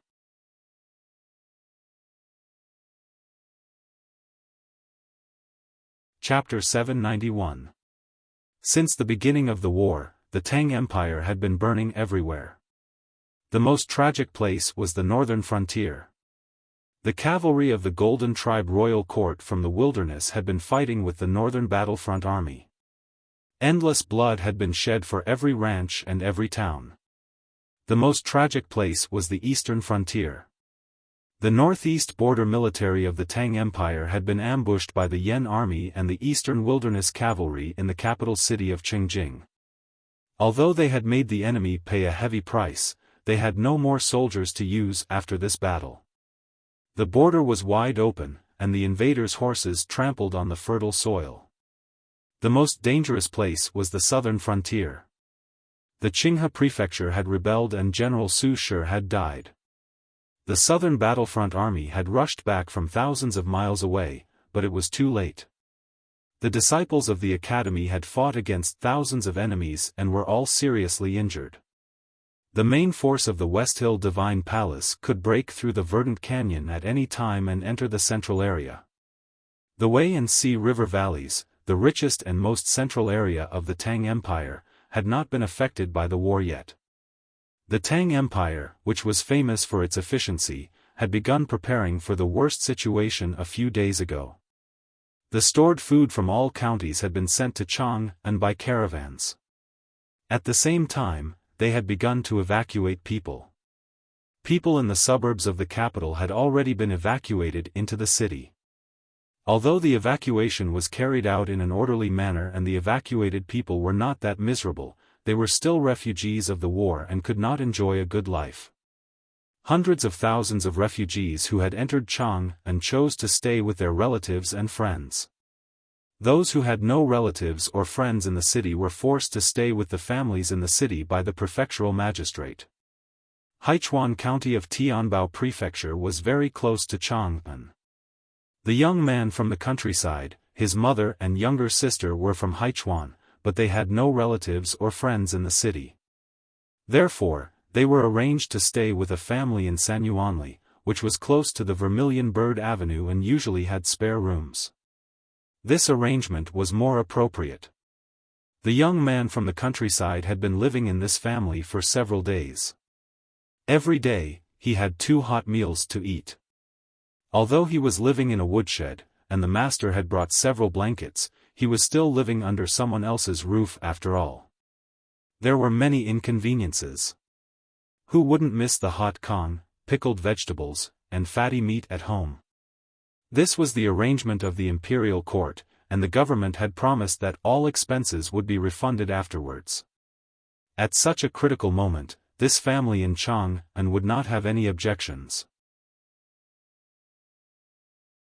However, the sudden addition of 3 refugees in their family inevitably made them feel inconvenient, especially the young man from Chang'an, who was even more dissatisfied. The young man from the countryside had long been resentful of the attitude of the young man from the city. He thought to himself that if it were not for the fact that the farmers had been frugal enough to send food to Chang'an, they would have already starved to death. The woman understood her son's feelings very well, but she still persuaded him to live in Chang'an. At least he would have hot food to eat, a place to live, and no need to worry about being hurt by those barbarians. What kind of life could he expect? The country kids had been persuaded, but the sudden snowfall last night had caused the temperature in Chang'an to drop since the morning. By now, it was unbearably cold. He went to the front yard to ask the host for some hot water, but unexpectedly the young man was stingy and only gave him 1 pot, and did not want to give more. Thinking about his mother's cold legs, he could not suppress his anger. He didn't expect that before he could find trouble with that guy had already barged into the woodshed. "Zhang-san, what are you doing?" The country kid looked at the guy with 2 knives and looked a little nervous. He thought that the other party really had some evil intentions, so he did not dare to resist. Instead, he quietly moved his feet backward and reached out his right hand to the bench next to the brazier. He silently swore in his heart, "If the other party really wants to bully me, then I'll fight." He brought the bench from Haichuan village. It was made of solid hardwood and varnished. It was very heavy and sturdy. When he was a child, he was laughed at for having many fathers. He once tried to fight with this bench and used 3 village children to open their heads. It proved that this bench was very useful. The city kid who had barged into the woodshed with 2 knives was indeed surnamed Zhang, but naturally could not be called Zhang-san. His real name was Zhang Nianzu, and he was not ranked 3rd. "Li Si, I have something to talk to you about." Zhang-san looked at the country kid and said. The country kid's surname was Li, and his name was Li Guangdi. He was not ranked 4th. The way the 2 teenagers called each other was actually a continuation of the mutual ridicule and bickering from a few days ago. Li Guangdi looked at Zhang Nianzu's hand with vigilance. But the next moment, he found that the situation was not what he had imagined, because Zhang Nianzu's hand was trembling and his face was a little pale. Li Guangdi looked down on cowardly and useless city kids, but after fighting so many times these days, he knew that Zhang Nianzu was not that kind of person. Whether it was a murder or a threat, Zhang Nianzu would not turn pale. Because it was obviously because he was scared. Zhang Nianzu looked at Li Guangdi and said, "I saw a monster." His face was pale, and the kitchen knife and chopper in his hand were trembling violently. There was even a sound of wind.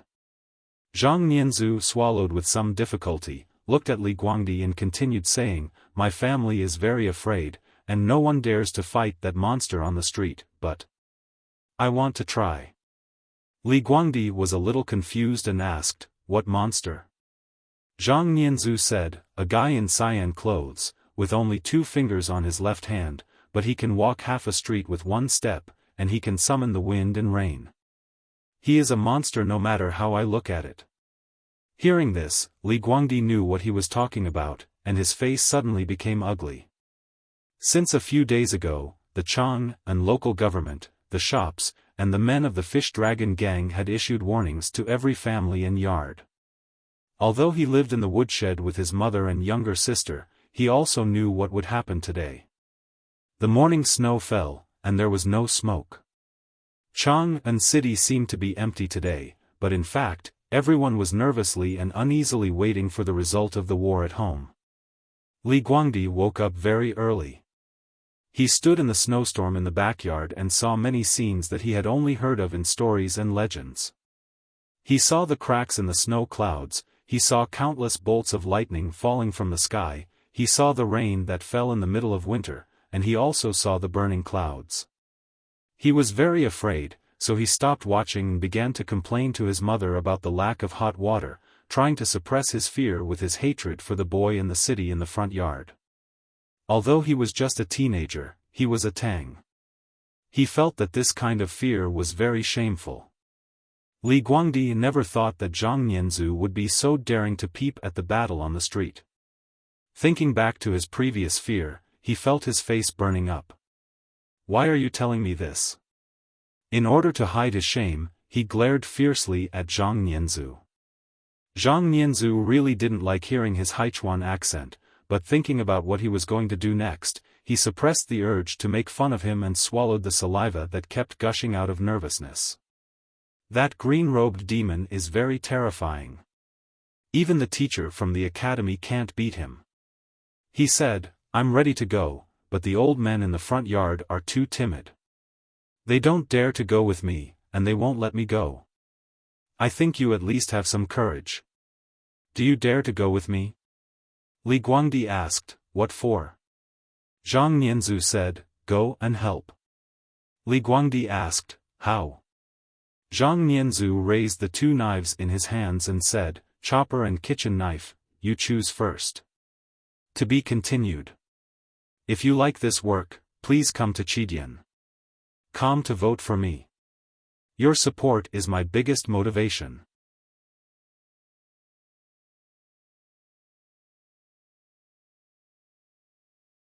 Chapter 792.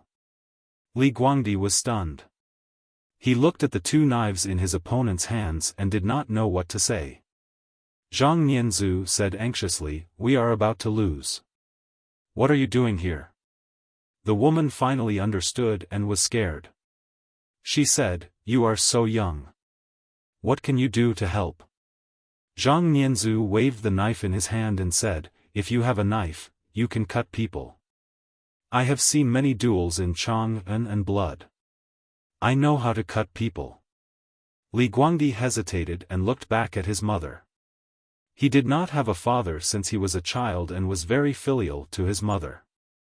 Even when his mother gave birth to a younger sister, he did not change his attitude towards his mother.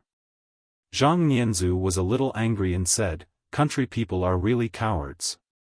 After saying this, he turned around and walked out of the courtyard. Li Guangdi stopped him and took out a steel fork from the corner of the woodshed. He walked out and said, "When I was shooting at the melon fields, you didn't even dare to kill watermelons." Zhang Nianzhu looked at him and said happily, "Li Si, I was right about you." The wind and snow were furious and it was extremely cold. The street was covered with thick snow. Chang'an had been frozen. The Vermilion Bird Avenue was as quiet as the bottom of a snow lake. There was no sound except for a few coughs deep in the snow. Eldest brother was coughing on the other side of the wind and snow. When Ning Ke failed to attack the city and was about to be killed by the Abbey Dean, he could not wait anymore. So he came to the wind and snow with third sister Yu Lian. Ning Ke had not been able to isolate the Abbey Dean from Haotian's world with Chang'an.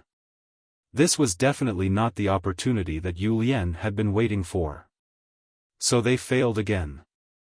The Abbey Dean walked to Ning Ke on the other side of the street. His injuries were more serious and he began to cough. But his footsteps were still steady. He stepped on the thick snow on the street and only left light footprints. The shops on the side of the street were closed. The marketplace not far away was as quiet as a tomb. Ning Ke sat on the snowy street, covered with blood. The snow under him was dyed red. It was difficult for him to stand up. Zhang Nianzu and Li Guangdi hid in a house. They looked at the situation on the street through the crack of the door. The weather was too cold at this time. The snowflakes fell on their faces and bodies, as if they were frozen. The two youths had been peeping for a while now, but they didn't do anything. It wasn't because they were frozen, but because they felt very lonely and afraid. There was not a single person in the alley. The whole world was so quiet. They had no helpers. They did not see the hooligans who usually ran amok in the streets, the wanderers who were usually envious of, the Yulin royal guards who were idolized by all the Tangs, and the cultivators from the Southern Gate Temple.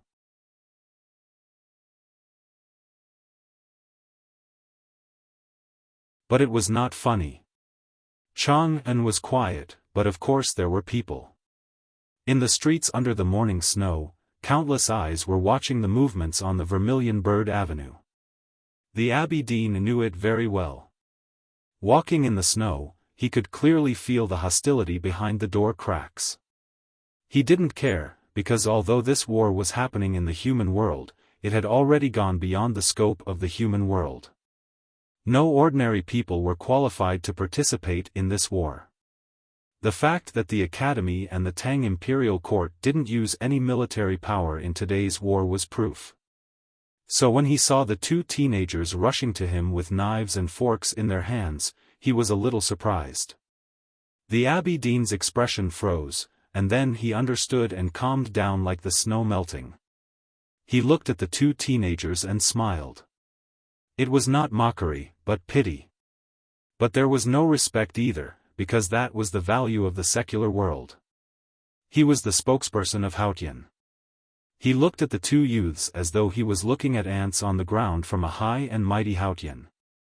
The struggle of ants would not make Haotian feel too much, but only interesting. There was another person on the snow street. Ning Ke, who was sitting in the blood snow, changed his expression slightly. There was a subtle change in his expression. It was not a small change. It was a sudden change. Looking at the two teenagers, he realized that there was such a thing as meaning in the world. What he had done for Chang'an was meaningful. In other words, the city of Chang'an and the people living in it were worth working hard for, such as the two pale-faced and staggering youths. To be continued.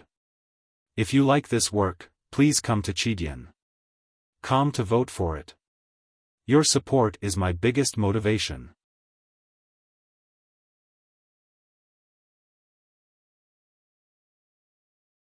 Chapter 793. I didn't write today, not because I wasn't feeling well, but because there was a knot in my chest. I can't blame anyone but myself, because the unhappiness of the readers was caused by me. It was entirely my responsibility, and had nothing to do with the weather or my illness. That's why I'll write 2 chapters of 3,000 words tomorrow to fill in what I wrote today. If there are no problems with the inspection the day after tomorrow, I'll try my best to update 2 chapters a day. Below is the main text. Some readers saw the epilogue of other authors and asked me why I had time to drink during the 3 days in Hangzhou and didn't have time to write. I wanted to explain, because it seemed like it was too much. I drank during the first 2 days of the Hangzhou annual conference, so naturally I didn't get drunk. Plus, it was after the update. I didn't drink or play on the day before the update, so I really couldn't write anymore. The request for leave for the third day was still there. I didn't say how sick I was and how uncomfortable it was to ask for leave, because no matter how you looked at it, it would seem like a slut was being unreasonable, and it wouldn't be easy to win people's trust. But in reality, all the authors present knew that my leg had basically recovered, and my right shoulder was basically useless. I shared a room with Special White. In the middle of the night, when I cried out in pain while half asleep, it scared him. But when I woke up the next day, I told him I was fine. Yeah, it hurt like hell for a moment, and then it was King fine for a moment. What could I do? Could I grab my body and say, if you want to hurt, then keep hurting? I suddenly remembered the first day in Hangzhou. Yun Kai had texted me to ask how my body was. My reply was that I was smiling in front of others, but in pain behind them. Today, the reason for my depression was indeed my own problem. I shouldn't have cheerfully said I was fine, and I shouldn't have walked around West Lake in the rain. I should have laid on the bed and sighed. I shouldn't have liked the liveliness of the world, and I did indulge in pleasure and neglect work. After the annual conference, there was supposed to be an event. Before the spring festival, many authors went. At the time, I thought, I really can't go, or else I won't be able to explain it to the readers. Now, it seems that my decision was very wise. Of course, it would be better if I could write more. No matter what, it is a fact that I haven't been updating recently. I apologize again for this. After the inspection, I will resume updating for a long period of time. When everyone calms down and is even happier, I believe that they will laugh when they see that it has been almost a month. Updates are always the way to go. I don't ask for more, but I ask for stability. I understand this, and I will try my best to achieve this. I hope you can give me one more day of patience. I'm a person who needs peace of mind. As long as my body is fine, my mind will be fine and I won't be anxious, because I'm very afraid of death. When the time comes, I'll naturally happily throw myself into the business of writing, and I'll let you happily forget all the interruptions and unhappiness. If there really is a problem, then there's nothing we can do about it. We'll talk about the update later. I wish you all the best. To be continued. If you like this work, please come to Chidian.com to vote for me. Your support is my greatest motivation.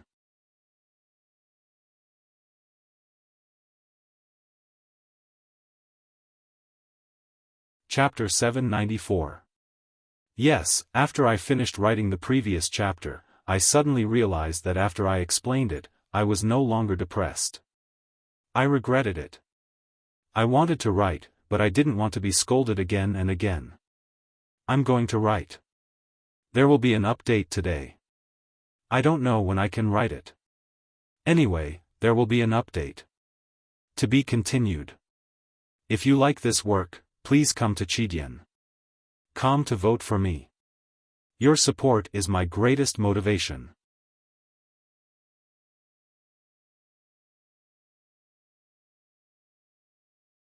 Chapter 795. The snowflakes fell on their faces. It was cold, just like how they felt at the beginning. But as they ran, their bodies began to heat up, and the fear in their hearts gradually faded. They looked at the Taoist in indigo on the street and felt that he was just an ordinary person. Their breathing became rapid, their blood began to boil, and they felt fearless. Zhang Nianzu thought to himself, I'll kill you with 1 strike, or 2 strikes if that doesn't work. Li Guangdi thought to himself, I'll stab you to death like a needle. The chopper and the kitchen knife came in front of them. The melon fork was also raised in the air. Then they flew to the sky. Seeing the snowy street getting farther and farther under their feet, and the figure of the Taoist in indigo getting smaller and smaller, the 2 teenagers were terrified and did not know what had happened. The turbulence of the chi of heaven and earth caused by the battle between the Abbey Dean and the Academy remained on the Vermilion Bird Avenue.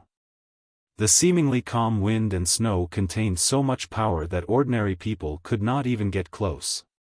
Zhang Nianzu and Li Guangdi wanted to rush over, but the only result was that they would be blown away like two rags. The cold wind whistled and brushed past their cheeks. They fell from dozens of feet in the air and fell heavily on the snowy street. With two slaps, the snow was splashed and the two teenagers spat out blood. Looking at the Taoist in indigo on the street again, the fear in their eyes became more intense. They were in pain all over and did not know if they had broken any bones. They helped each other to stand up and felt each other's bodies tremble. They really cried because it was really painful and they were really afraid. They wanted to wipe their tears, but found that they could not. This made them feel ashamed, so they cried even harder and felt even more ashamed. So they raised their knives and forks, crying and rushing to the street again. No official would pay attention to ants crawling by their shoes, and no driver would pay attention to the praying mantises waving their claws by the state highway. After glancing at the two Tang teenagers at first, the Abbey Dean did not pay any more attention to them. He walked calmly on the snowy street, like an immortal or a crane, unstained by the snow and dust. Ning Ke looked at the two teenagers who were running for their lives, and his heartbeat inexplicably accelerated. It was as if he saw a praying mantis struggling to block a wheel, or an ant supporting the sole of a giant's shoe. He knew that the two teenagers could not change anything, not to mention the fate of Chang'an City. Just like how he could not change anything at this moment, including the fate of the two teenagers. He was exhausted, helpless, and extremely unwilling to accept everything that had happened in this snowstorm. This kind of unwillingness was like the sharp claws of a ferocious beast tearing at his spirit, making him nervous and in pain. With just a little bit of force, his body began to bleed, but he endured the pain and slowly stood up with trembling legs, because he knew that the two youths were about to die. He wanted to watch these two youths die. He wanted to stand and watch them die. Zhang Nianzu and Li Guangdi did not die, because they were limping and running at a slow speed. Then something arrived in front of the Abbey Dean. It was a green brick. It was a mottled, mossy, ordinary green brick that had been stuffed in the wall for many years and withstood the wind and rain of Chang'an for many years. The green brick came from an ordinary courtyard beside the Vermilion Bird Avenue. It whistled through the air, flew out of the courtyard wall, and smashed into the Abbey Dean's body. Finally, it fell in front of the Abbey Dean. With a muffled sound, the green brick broke into 4 pieces. Zhang Nianzu and Li Guangdi stopped and looked at the green brick, wondering if the cultivators of the imperial court had finally taken action. Could this green brick be the legendary celestial device? What happened next coldly destroyed the two youths' hope for a twist in the story. As the bricks broke, a man with a full beard appeared on the wall. The man was still undressed in the cold winter and was covered in grease. No matter how one looked at him, he did not look like a decent person. Zhang Nianzu knew that this man was a famous ruffian in the Sanyuanli area. He was only good at 5 things in his life, which were cheating and stealing. Although he was not evil, he was definitely not a good person. He admired the men of the Fish Dragon gang and other gangs, but he did not like this ruffian at all. Somehow, when he saw him today, he felt disappointed and warm. It was probably because of the ruffian's appearance that he and Li Guangdi no longer felt as lonely and helpless as before. The ruffian did not dare to get off the wall. He sat on the wall in an ugly posture, holding a dozen bricks in his arms and throwing them at the Abbey Dean in the middle of the street, followed by a series of profanities. "I'll smash you to death. You son of a bitch. You son of a bitch. You son of a bitch." Zhang Nianzu came to his senses and cursed along with the ruffian on the wall. His voice suddenly became hoarse, and he threw the chopper in his hand at the Abbey Dean. Li Guangdi also threw the melon fork in his hand. The green bricks with residual snow marks kept falling from the top of the wall. The 2 choppers and fork broke through the snow, but none of them could even touch the Abbey Dean's clothes. They all fell to the ground. The Abbey Dean walked on calmly as long as the objects were not close to him and the words were not heard. However, another chopper flew over from the air. A black pot flew over from the other side of the courtyard wall. A bamboo pole for drying clothes fell from upstairs. Boiling hot tea was thrown over together with an expensive teapot. Countless tangs appeared on the courtyard wall and in the teahouses on the street. There was the tea master, the female boss of the tofu stall, urchins, and ruffians. They held the heaviest things in their hands and threw them at the Taoist priest on the street. They cursed the noblest Taoist priest and his parents with the most filthy words. The Vermilion Bird Avenue, which was silent a moment ago, suddenly became noisy. Chang'an, which was like a dead city a moment ago, suddenly became alive. The Tang, who had been hiding a moment ago, had suddenly appeared. They used to be afraid, so they stayed at home silently, waiting for the outcome of the battle between Taoism and the Academy. They were even in fear now, because they were mortals. But when they found out that the Academy was defeated, they suppressed their fear and came to the place where they were needed, just like the two teenagers from Sanyuanli and the ruffian. They wanted to protect the master of the Academy in Chang'an, because the Academy belonged to the Tangs, and the country belonged to the Tangs. As the Tangs, they had to contribute, even if they had to sacrifice their lives. The men in black from the Fish Dragon gang poured out from the street. Dozens of the last Yulin royal guards rode over from the Vermilion Bird Avenue. The cultivators from the Imperial Center administration secretly came from the wind and snow. The old woman led her family to the Vermilion Bird Avenue. An old man with a stick walked behind the crowd. Not far from the old man was a skinny Taoist priest. The skinny Taoist priest led the little Taoist priest in the temple, holding the incense burner used to worship heaven. He looked fierce, like a gangster. Everyone had a ferocious expression on their faces. The kind-looking Tangs, the righteous Tangs, and the pious Tangs all became gangsters at this moment. Chang'an became a city of sin. Because everyone in the city wanted to fight with their lives on the line and kill. It feels good to write it out. It will be 3,000 words tomorrow. To be continued. If you like this work, please come to Chidian.com to vote for me. Your support is my greatest motivation.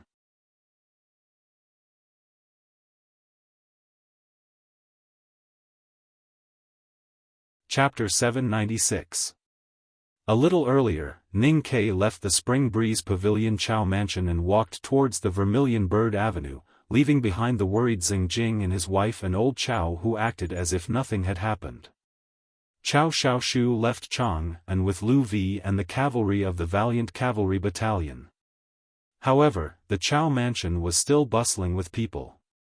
That was because countless government decrees were issued through this mansion to various markets in the city. Moreover, dozens of refugees had been taken in, so the Chao Mansion had not been quiet these days. Today, the Chao Mansion was very quiet. Since early morning, the servants and refugees in the mansion had heard many deafening sounds and the big movements coming from the city. People first heard the ringing of bells throughout the city, followed by the sound of wind and knives, followed by thunder, snow, rain, and explosions until they saw the burning snow clouds in the sky. Fear gradually grew, because no one knew what had happened. When Ning Ke came and left, they knew that the battle did not belong to the human world, so they became more and more confused and cold. There were officials of the imperial court in the Chao Mansion, refugees avoiding the battle, and brave members of the Fish Dragon gang, but they were all ordinary people who were not qualified to join the battle.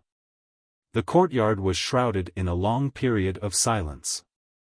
The refugees held their children nervously, afraid that they would make any noise. Old Chao and Xingjing and his wife sat at the table with different expressions on their faces. Eventually, someone would not be able to bear it. The first person who stood out did not exceed old Chao's expectations. He looked at him and said, you should know very well that you will die if you go.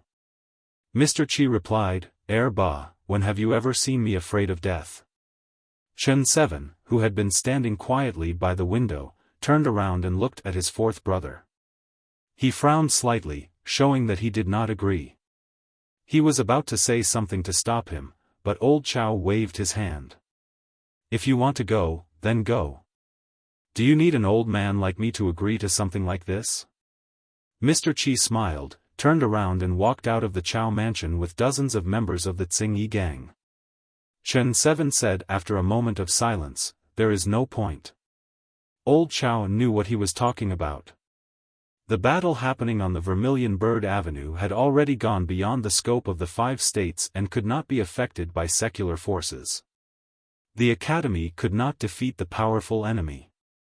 Even if the Fish Dragon Gang or even the entire Chang'an were to die, there was no way to stop the enemy. People always need to be helped, or want to be helped. Old Master Chow said, although Mr. 13 isn't an ordinary person like us, I think he also hopes that we, the people of Chang'an, can help him. Chen Qi said, if the help doesn't work, then it's meaningless. Even if the Abidine is really an immortal and only needs to look at us mortals to kill us, who can say that it is completely meaningless as long as he can look at us one more time in the crowd? The wrinkles on old Master Chow's face were filled with calmness and carefreeness. He said, even if it is as you say, that our appearance is meaningless, as long as we appear there, there is meaning. Grand Secretary Zheng Jing was the first to understand the meaning of this sentence and nodded in agreement. The Academy is the Academy of the Tang Empire, and the Tang Empire is the Tang Empire of the Academy. The Tang Empire respects the Academy and worships it with all their might. But have you ever seen any Tangs humble themselves to the Academy and treat themselves as servants? They were also protected, but they were completely different from the countries that were bullied by the shrines.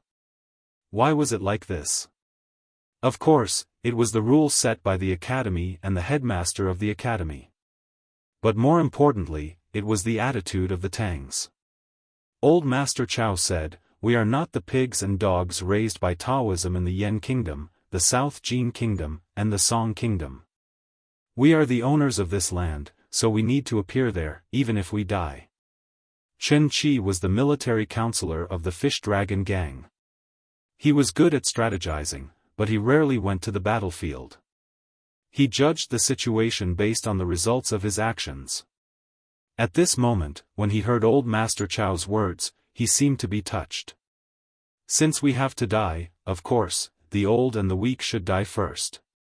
I have lived for more than 70 years, it is time for me to die. Old Master Chow stood up shakily with the help of the table. He took the cane from the bed-warming maid beside him and walked out with the help of an old servant. Grand Secretary Zheng Jing said, I am also old, I should go with Erba. Mrs. Zheng said, I am a useless woman, should go there. Old Master Chow gestured for Chen Qi to bring some people to keep an eye on Zheng Jing and his wife. He smiled and said, if Ning Ke sees that his father-in-law and mother-in-law have been tricked by me to die, I am really afraid that he will give up in anger. There was no spring breeze in the Spring Breeze Pavilion today, only cold snowflakes dancing in the air. The front door of the Chow mansion was wide open.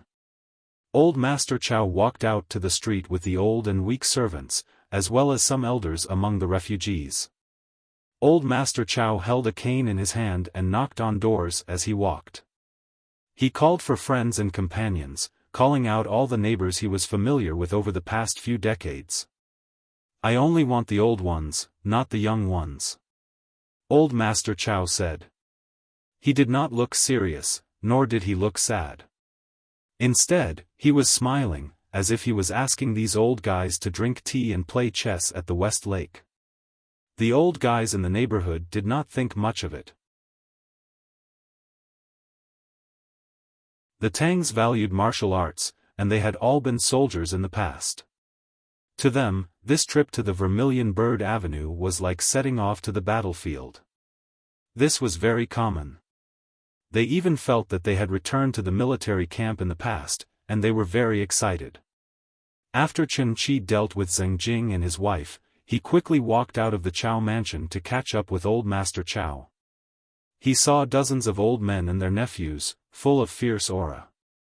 Looking at this scene, he revealed a bitter and slightly mocking smile. He thought to himself that such a large crowd was just to let the god take one more look. What a stupid and idiotic behavior. Although he was thinking this, his speed did not slow. Not long after, he had reached the front of the crowd and replaced the old servant to support old Master Chao's body. There was no other way. He was also a Tangs, and sometimes the Tangs were so stupid and idiotic. There was a Taoist temple on a certain street. The person in charge of the affairs of the Taoist temple was a skinny Taoist. The skinny Taoist liked to eat noodles the most. Other than cooking noodles, the thing he did the most in his life was to repair the eaves of his neighbors that had been destroyed by the storm. This was because this was the only work he could do. If he did not want to do this, he would need to save for a long time to buy some good wine and entice his neighbors to come and listen to him preach the teachings of West Hill. This Taoist temple was very inconspicuous, but many things happened here that would be written in history. For example, Yi Su, the world wayfarer of Haotian Taoism, used to be a preacher here. The eldest brother of the academy and Yi Su once had a debate in front of the stone steps, and Yi Su once comprehended Tao here. He destroyed the Taoist temple and then built a new one. The skinny Taoist was an ordinary Taoist. He only knew the status of Yi Su's Taoist bun, but did not know his real identity. He also did not know that these things had happened in his small Taoist temple. Otherwise, he would not be as troubled as he was now, or he might be even more troubled. I am very troubled. The skinny Taoist looked at the disciples in front of him, and his face was full of worry. He said, I really do not know what to do. Do you have any ideas? The little Taoist recited the scriptures every day. How could they come up with any ideas? The skinny Taoist looked up at the burning snow clouds in the sky and said, I have indeed heard of the Jishou Abbey. That is the unknown place of our Haotian Taoism, and the Abbey Dean is equivalent to our founding master. A little Taoist said, but I heard from the neighbors that the founding master is going to destroy Chang'an City. So I am very troubled. Do you think we should help the founding master or stop him? The skinny Taoist sighed. Suddenly, he stomped his feet heavily as if he was venting his anger, and shouted at the burning snow clouds in the sky, I don't care if he is the founding master or whatever. I have been taking care of this Taoist temple my entire life. Even if Haotian wants to destroy my Taoist temple, I will fight him to the end. The skinny Taoist left the small Taoist temple with the little Taoist priests. They carried the heavy incense burner and the old wood that had been piled up in the corner, ready to fight against their own founding master. Different from the people on the second street of Spring Breeze Pavilion, the struggle in their hearts was even more intense. But once they had made up their minds, they did not hesitate any longer and focused on doing something. This was because they were all people of faith. Being an enemy of Haotian Taoism seemed to be a serious violation of their faith. But whether it was the skinny Taoist or the little Taoist priests, they had long been unclear about what they believed in. They were Tangs who had lived in Chang'an City their entire lives. They used to think that they believed in Haotian, but when they carried the incense burner and the wooden stick out of the Taoist temple, they realized that they believed in faith itself. In short, they were all people of faith. In the teachings of the West Hill Divine Palace, suicide was a serious crime. As a Taoist priest, it was a serious crime to be an enemy of Haotian Taoism. They would definitely receive the cruelest punishment from Haotian. Old Master Chao and his companions appeared on the Vermilion Bird Avenue, which was suicide. The skinny Taoist and the little Taoist priests stood in front of the Abbey Dean, which was apostasy and blasphemy. In other words, they all had sins that could not be washed away. There were many people like them. 3 Taoists from the Southern Gate Temple were setting up a tactical array. They were powerhouses from the Imperial Center administration and the most devout believers of Haotian. Their faces were pale and their hearts were in great pain. But they did not hesitate in their actions. The old lady of Chu, with all the women and children in her residence, stood on the long street. The old lady was the widow of Chu Xiongtu, the general of the 16th Guards. Her silver hair fluttered in the wind and snow. She had 7 sons and 37 grandsons in her life. In the past decades, 2 sons and 3 grandsons had died at the borders of the Tang Empire. This year, in Yanjing, the 7 stockade villages and the Pamir Mountains, another 11 of her grandchildren had died in battle. Now all the men of the Chu residence were fighting with the invaders on the battlefields of the Tang Empire. She only had a dozen old, weak, women and children with her, and only a few knives. She knew that coming here was suicide, but she looked indifferent and did not care. The Chu family was full of loyal warriors. Even if they all died, they would still be loyal warriors. If Haotian had eyes. Then, on this snowy street, everyone was guilty, committing different sins.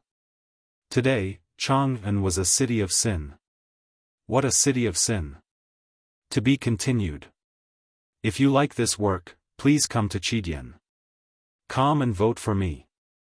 Your support is my greatest motivation.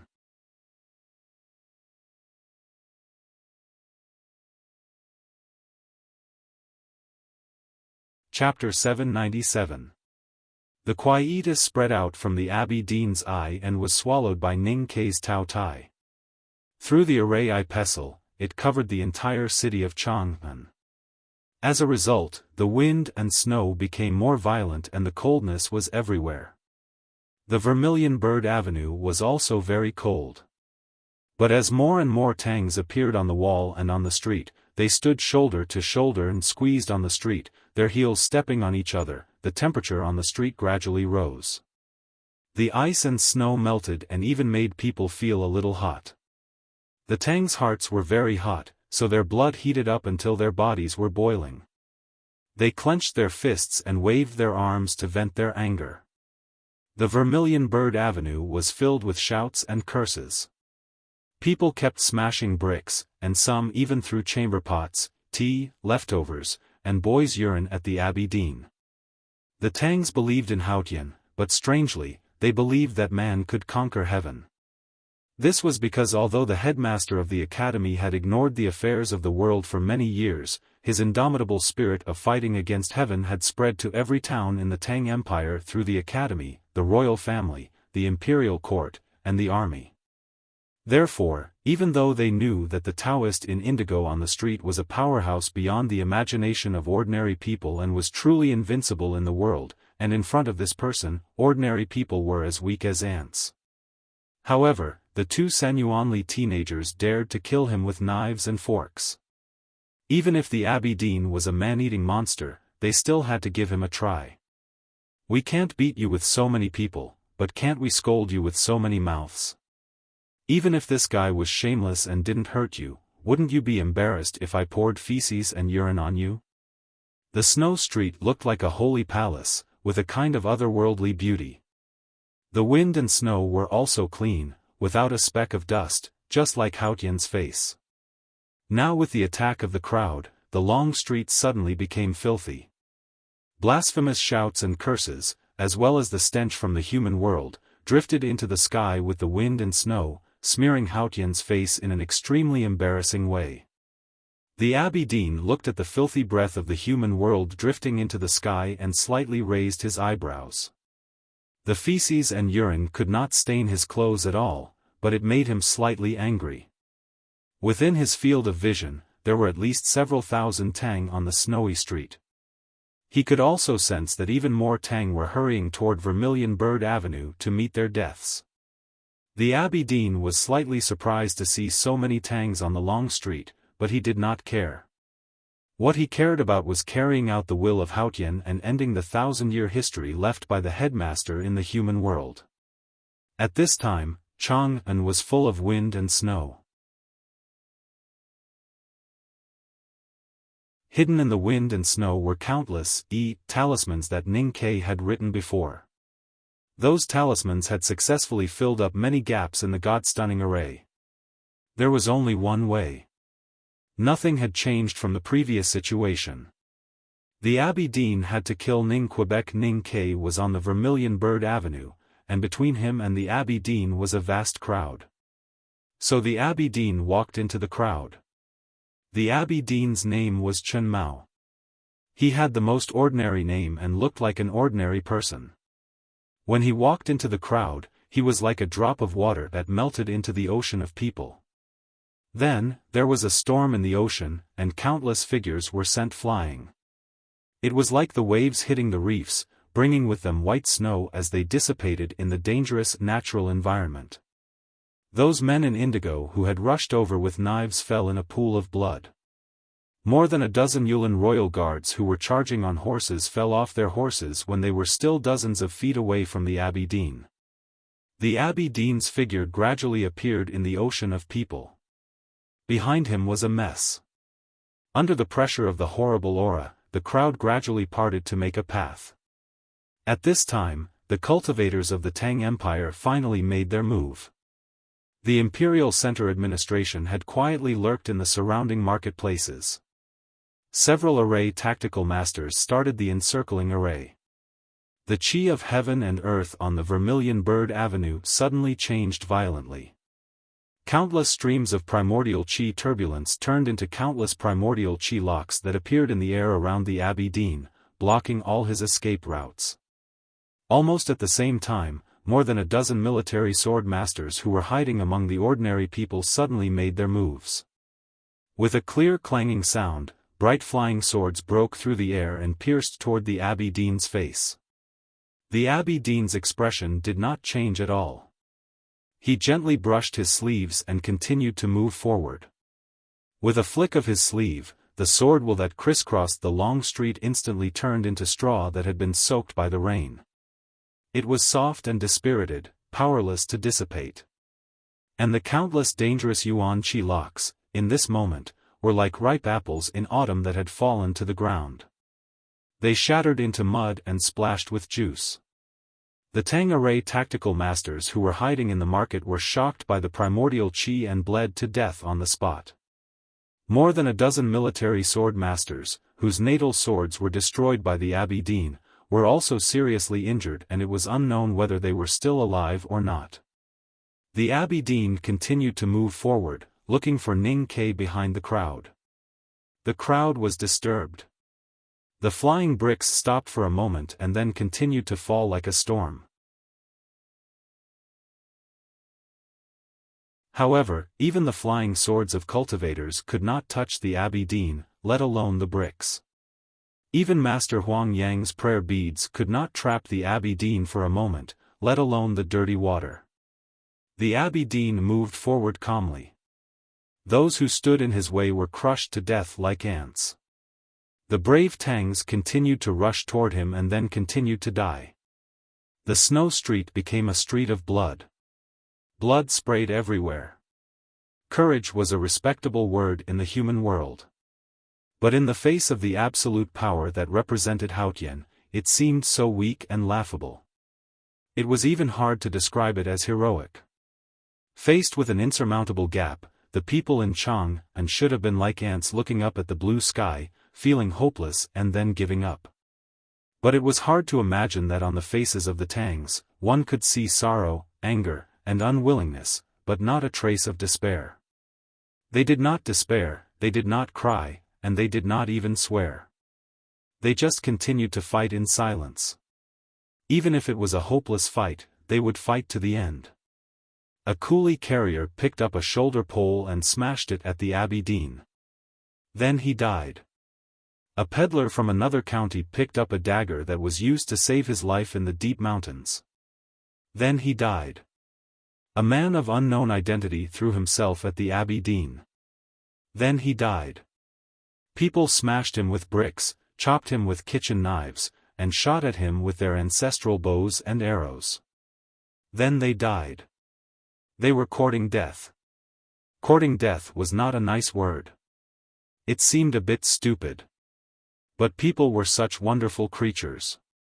Even though they knew that many things could not be changed, many people still insisted on doing it for one reason or another. People even created a word with a similar meaning. Courting death. The Tangs were courting death today. They were all courting death. They wanted to stop the Abbey Dean, the towering city walls of Chang, and could not stop the enemies. So they built a new city wall with their own flesh and blood. Also, try to write it before 12 o'clock. To be continued. If you like this work, please come to Chidian.com to vote for me. Your support is my greatest motivation.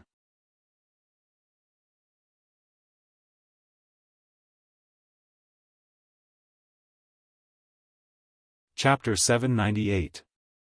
The people on the street, those who stood in front of the Abbey Dean, those who fell in the pool of blood, and all the people who formed the new city wall knew that their deaths would not change anything.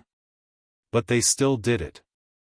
Because 1,000 years ago, the headmaster of the academy and their ancestors founded the Tang Empire by the Wei Sisui River. From that day on, they had changed themselves. Ning Ke had said this to the Abbey Dean before.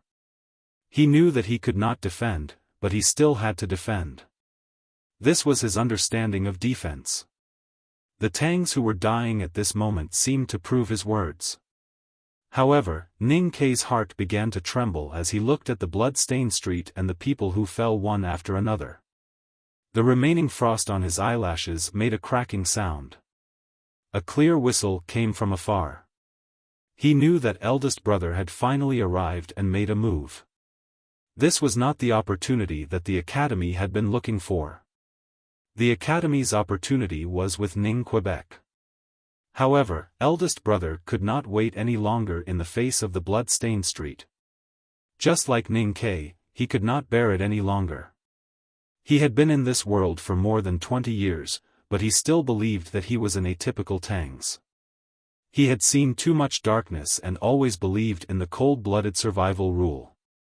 He was willing to pay any price as long as he could live. His heart was as cold as his body that had been frozen by the Abbey Dean's quietus. Most of the ice and snow had fallen off. Ning Ke's body was still cold, but he felt that his body was gradually becoming hot. The blood in his veins began to boil, and he experienced a long-lost feeling. That feeling was called hot blood. He did not like words like tragic or stirring, and the feeling of hot blood was taboo. However, how could the blood from the Abbey Dean's wounds not be hot when he saw so many people dying in front of him? However, hot blood represented hope and desire. Ning Ke longed to live and hoped to defeat the Abbey Dean. Facing the ending of the story where there was no hope, what was the use of hot blood? From time to time, someone ran past him and rushed to the Abbey Dean not far away. He picked up the padao that had fallen from the snow and struggled to support his body. The blade of the padao pierced through the snow and stabbed into the hard bluestone street. Eldest brother was defeated again. Blood gushed out from the holes in his cotton-padded robe. He stood in the south of the Vermilion Bird Avenue, coughing painfully and desolately. He had no idea where Yu Lian had gone.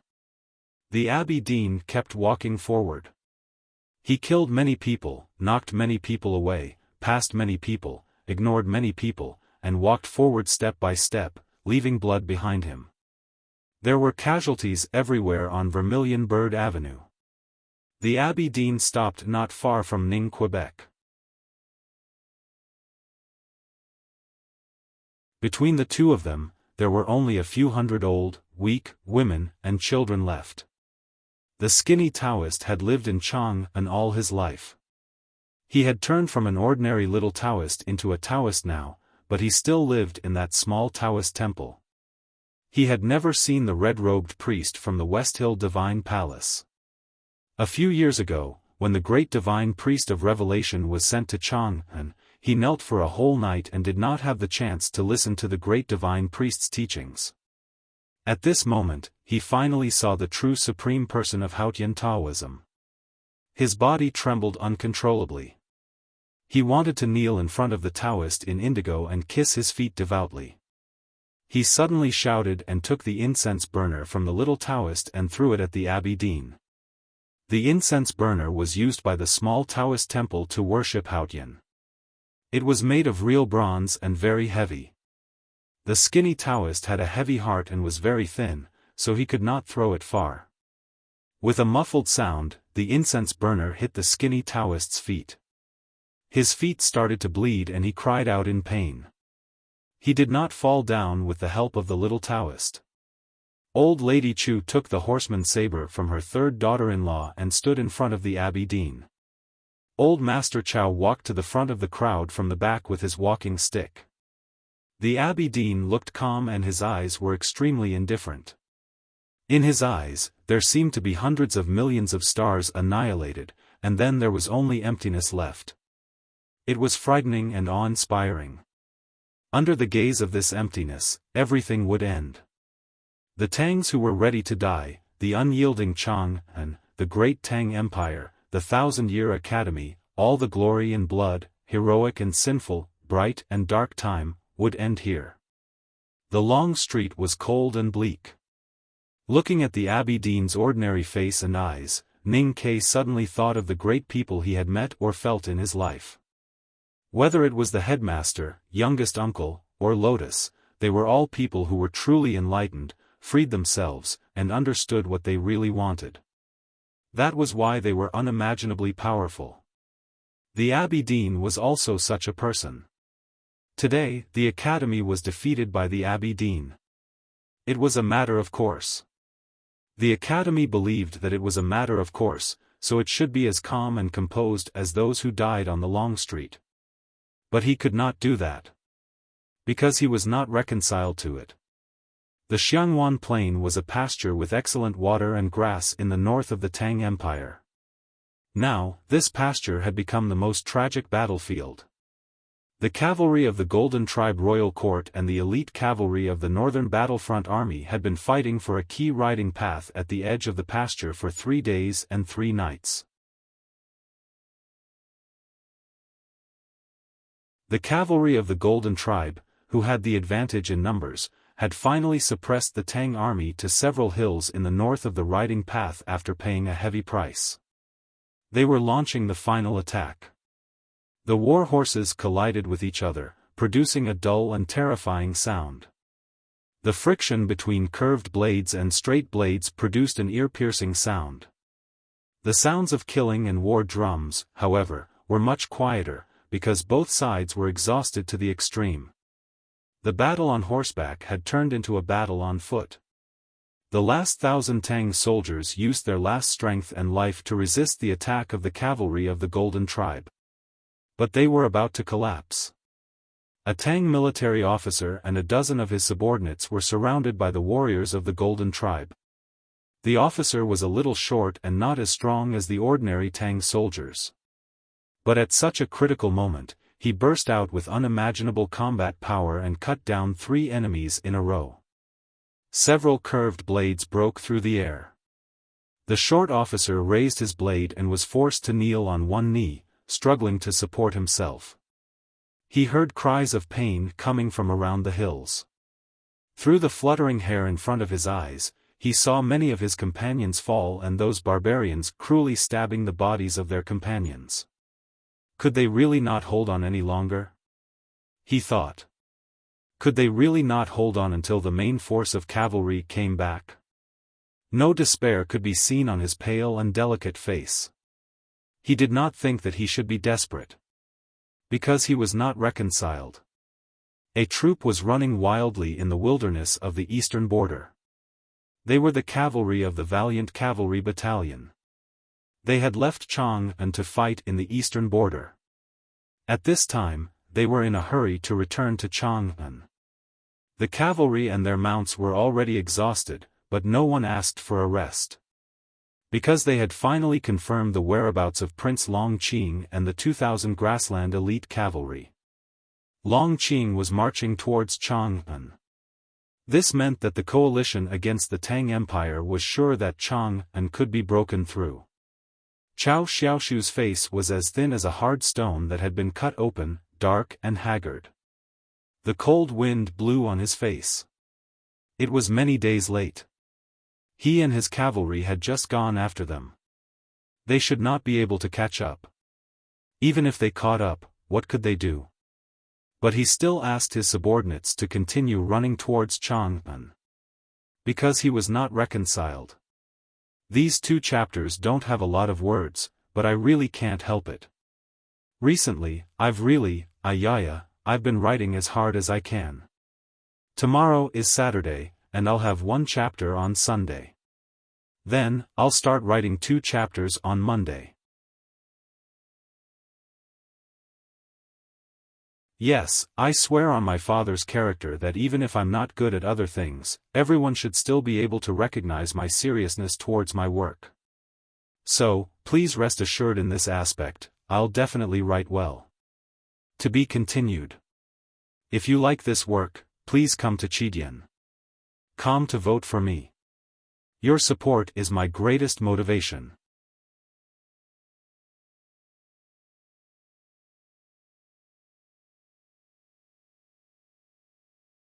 Chapter 799. The flames danced wildly on the silver mask and in the black eyes, like lightning in the summer rain. It was winter and snowflakes were falling. It was not Chang'an where the chi of heaven and earth was restless, so there was no lightning. It was real flames. The snow-covered fields and the beautiful and quiet village by the state highway should have been a beautiful picture. But after being burned by the fierce flames, it suddenly became a black and desolate wasteland. Prince Longqing looked at the scene in front of him quietly with an indifferent expression. There was no excitement on his face. Only his hand that was tightly holding the reins revealed some of his real emotions at this time. After leading the Eastern Wilderness cavalry into the Tang territory, he only ordered his subordinates to set 2 fires. One was in the distant eastern border, and the other was in the village at this time. He led 2,000 of his most elite cavalry subordinates to attack Chang'an at all costs. Neither the Tang volunteer army nor the troublesome valiant cavalry battalion could catch up with him. They were very close to Chang'an. When he lost to Ning Kei in the Academy's mountain climbing examination, he left Chang'an with the West Hill Divine Palace's diplomatic corps and the papal cavalrymen. On the state highway, he recalled the scenes he had seen and the feelings he had back then. Then he thought of the great ambition he had once made. I want to pull down all these ugly Tang houses and eradicate all the rape flowers in the fields. Then I will burn them all. I will burn away all the evil and filth, so that there will only be light left in this world. He was about to return to Chang'an, which had left him with endless humiliation and pain. In a sense, it had changed his life. His cultivation state and strength were far better than before, but his eyes were no longer pure and bright. In the fields beside the road, the rape flowers have not yet grown. The houses painted by the farmers of the Tang Empire are still as beautiful or ugly as they were in the past. Then, let's burn them all down. And tell the people in Chang'an that he was coming. It was snowing in Chang'an, and it was raining in the north of Shao Mountain. But it was equally cold. The rain soaked through the armor and coat, seeped into the clothes, and went straight to the body. It was more unbearable. In the cold rain, the entire southern battlefront army was marching northward. Figures of the Tang army were everywhere in the forest of Shao Mountain. They were so dense that they looked like leaves that had fallen in the forest for thousands of years. The march was very difficult. The cold weather and rain, the rotting leaves, and the trampled mountain paths were all their enemies. Many people had already fallen behind along the way. Even more people continued to move forward. Even if their faces were pale and their bodies and minds were exhausted, they still gritted their teeth and lowered their heads, following the people in front of them as they crawled through the muddy wilderness. Only by clenching their teeth could they continue to persevere. Only by remaining silent could they conserve their last bit of strength. Only by lowering their heads could the exhausted people clearly see the direction of the march. More than 100,000 soldiers of the Tang army walked in the mountains and fields without making much noise. Only the sound of military boots stepping on the mud and the occasional sound of heavy objects falling could be heard. This kind of silence made one's heart palpitate, and it was what made their enemies most afraid of them. From the generals to the ordinary soldiers of the Tang army, they firmly believed that even if the West Hill Divine Palace coalition army really had millions of troops, as long as they could arrive, they would definitely be able to stop the enemy. They had to rush to the north of the verdant canyon. The West Hill Divine Palace coalition army did not give them much time. They had no time to sleep or eat hot meals. All their time was spent on the road. They walked in the day, in the night, in the snow, in the rain, and in the miasma in the dense forest. They kept walking on the road. However, the road was too long after all. The Southern Battlefront Army had tried their best, but they were still some distance from the north of the verdant canyon. It had been a few days since the arrival date set by the military ministry. Logically speaking, the verdant canyon should have been lost. There was no point for the Southern Battlefront Army to rush there, and it would be dangerous. What they should do now was to find out the enemy's situation and then retreat to wait for reinforcements. But the Southern Battlefront Army was still rushing because they had not received a new military order. Their task was still to rush to the verdant canyon and defend where they were because they almost blindly believed in the ability of the academy. Because they were not reconciled. On the other side of the Shao Mountain, the clouds were thin and the rain was light. The rain pattered on the calm field and was instantly absorbed by the soil. It was impossible to wash away the blood accumulated in the past 7 days, but it only made it a little wet. The ground in front of the verdant canyon was relatively hard because it had been crushed by the chi of heaven and earth of 3 peerless powerhouses in a row. The rain seeped slowly and accumulated in the messy hoof prints. There was a rumble in the distance in the south of the field. The earth began to shake and the shallow water in the hoof prints began to sway. The catapult from the South Jin Kingdom has finally arrived. The sixth brother looked at the things that appeared in the distance and felt the vibration coming from under his feet.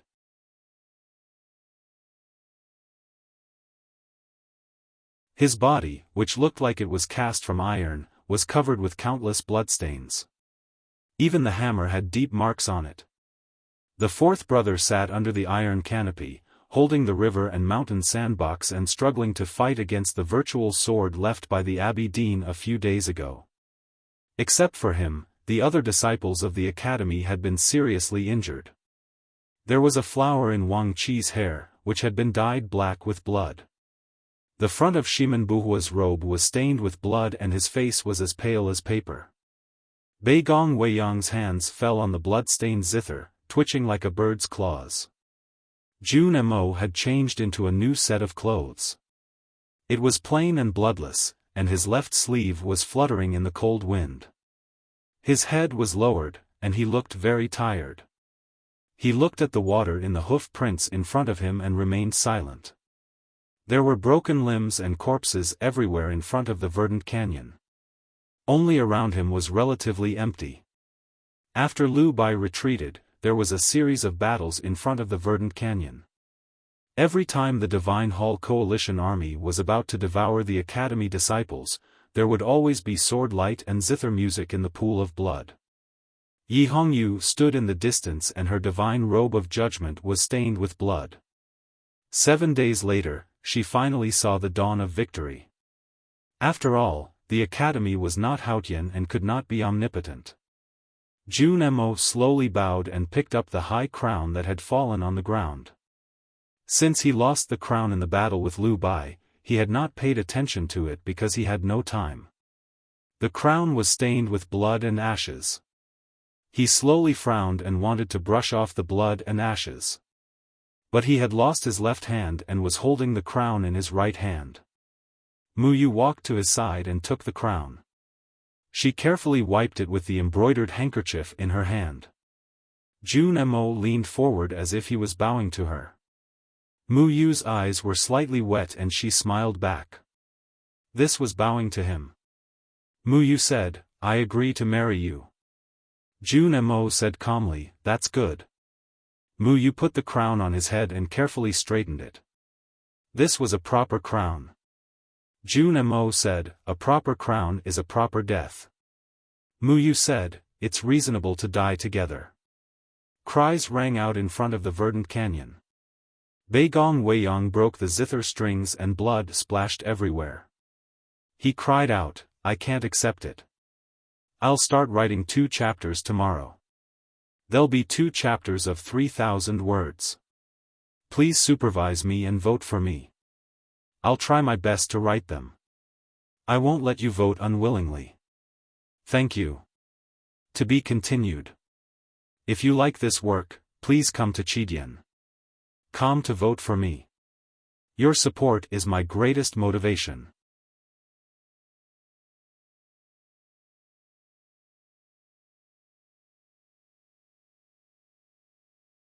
Chapter 800. Ning Ke lowered his head and stood on the snowy street. Blood kept flowing out of the holes in his fingers. The frozen blood clots were washed away by fresh blood from time to time. He looked miserable. He held the array pestle in one hand and the hilt in the other.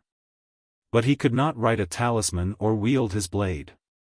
If it were not for the pedao supporting his body, he might fall down again at any time. He did not look at the Abbey Dean's eyes, because he might die if he made eye contact with the Abbey Dean. He could only look at the Abbey Dean's feet, and his eyes were as low as the dust under the snow.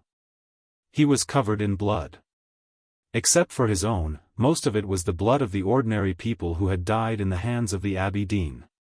He felt that the fresh blood was hotter than his own. Stimulated by the blood of the ordinary people, his blood had already heated up. But what made him sad was that his body was cold, and so was his heart. No matter how unwilling he was frozen by the coldness of quietus. He could not find any strength, only fatigue and helplessness. Countless talismans of Yi were still floating in the streets and alleys of Chang'an, hidden in the wind and snow. They did not disperse with the help of the god-stunning array. This was Ning Ke's most powerful skill. But it had been proven that it could not defeat the Abbey Dean. He looked at the Abbey Dean's feet, as if he saw the corpses of ants under the soles of the Abbey Dean's shoes. These ants were the bravest and most fearless, but now they were all dead. Even amazing courage could not change the gap between heaven and man. Then what else could the people in the human world do except to surrender to Haotian? What was the point of being unwilling? The Abbey Dean had been cultivating Haotian's ruthlessness all his life. Besides, he was good at foresight and forbearance. Those who could forbear, and those who could forbear, did not have any unbearable heart. Although the Tangs who fought to be the first to die on the snowy street did not change the outcome of the battle, the incredible scenes still surprised him. Not because he could not bear it, but because he was puzzled. The Abbey Dean had seen many people who could face the final end calmly, but all of them were grand cultivators who had transcended the mortal world. There were very few ordinary people.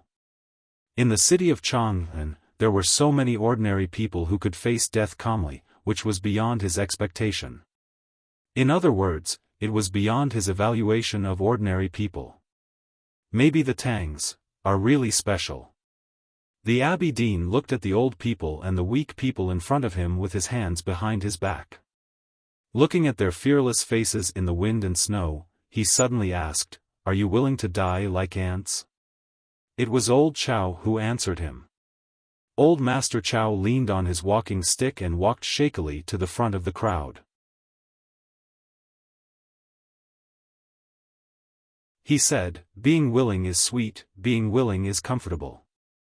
How can you let yourself feel comfortable? I don't know what the people outside will say, but for us old Chang'an people, as long as we don't feel ashamed when we die, we will feel comfortable. Old, to die to die." The Abbey Dean looked at old Master Chow and said, "You are extraordinary. How should I address you? The Abbey Dean looked at old Chow and said. Old. The Abbey to the Dean. There is nothing special about me. We are just ordinary people. But no matter if we are the most ordinary people or the most extraordinary people like you, we are all human. As long as we are human, we all have to die. The meaning of old Chow's words was clear. No matter if you were the Abbey Dean of the Jishou Abbey or a follower of Haotian, you would become a pile of dirt or ashes after death. Then we were equal. That is why so many people are fighting to die. The Abbey Dean looked at the Tang corpses on the Vermilion Bird Avenue and said thoughtfully. The Tangs have a tradition of dying. Old Master Chow's expression gradually became solemn and he said, in the first battle with the various countries, when the wind and rain were precarious, none of the Tang surrendered. In the battle with the desolate, none of the Tang surrendered. Since the founding of the Tang Empire by the Sisui River, it has been more than 1,000 years since the founding of the Tang Empire. Back then, Emperor Taizu risked his country's destruction and exhausted the nation's power to send his army to the northern wilderness. He did not return until all the enemies were killed. The academy dared to compete with Buddhism and Taoism for a lonely young girl. Mr. Second only vented his anger when he destroyed the stone statue of Buddha Ku. The Tang is strong because it dares to hate. The Tang Empire is strong because of the Tangs. Old Master Chow looked at the Abbey Dean and said in a hoarse voice, since the ancient times, there have been people who worked hard in the Tang Empire. There were people who worked hard. There were people who stood up in the face of injustice and bullying. There were people who died in the face of invasion. The Southern Army marched towards the verdant canyon in the forest of the Shao Mountain. The cold rain seeped into their collars, taking away the warmth and bringing the sick. Soldiers fell off the cliff from time to time. Their companions stood silently at the edge of the cliff for a while before continuing forward. They tiredly lowered their heads. Even though they knew it was already too late, they still refused to stop running. Risking their lives, they ran unreasonably, desperately rushing their way. Young Urxi killed a barbarian from the eastern wilderness. He treasured the machete he got from the battlefield. He sheathed the machete and took the pitchfork from his shoulder. Then he smashed the barbarian to make sure he was dead.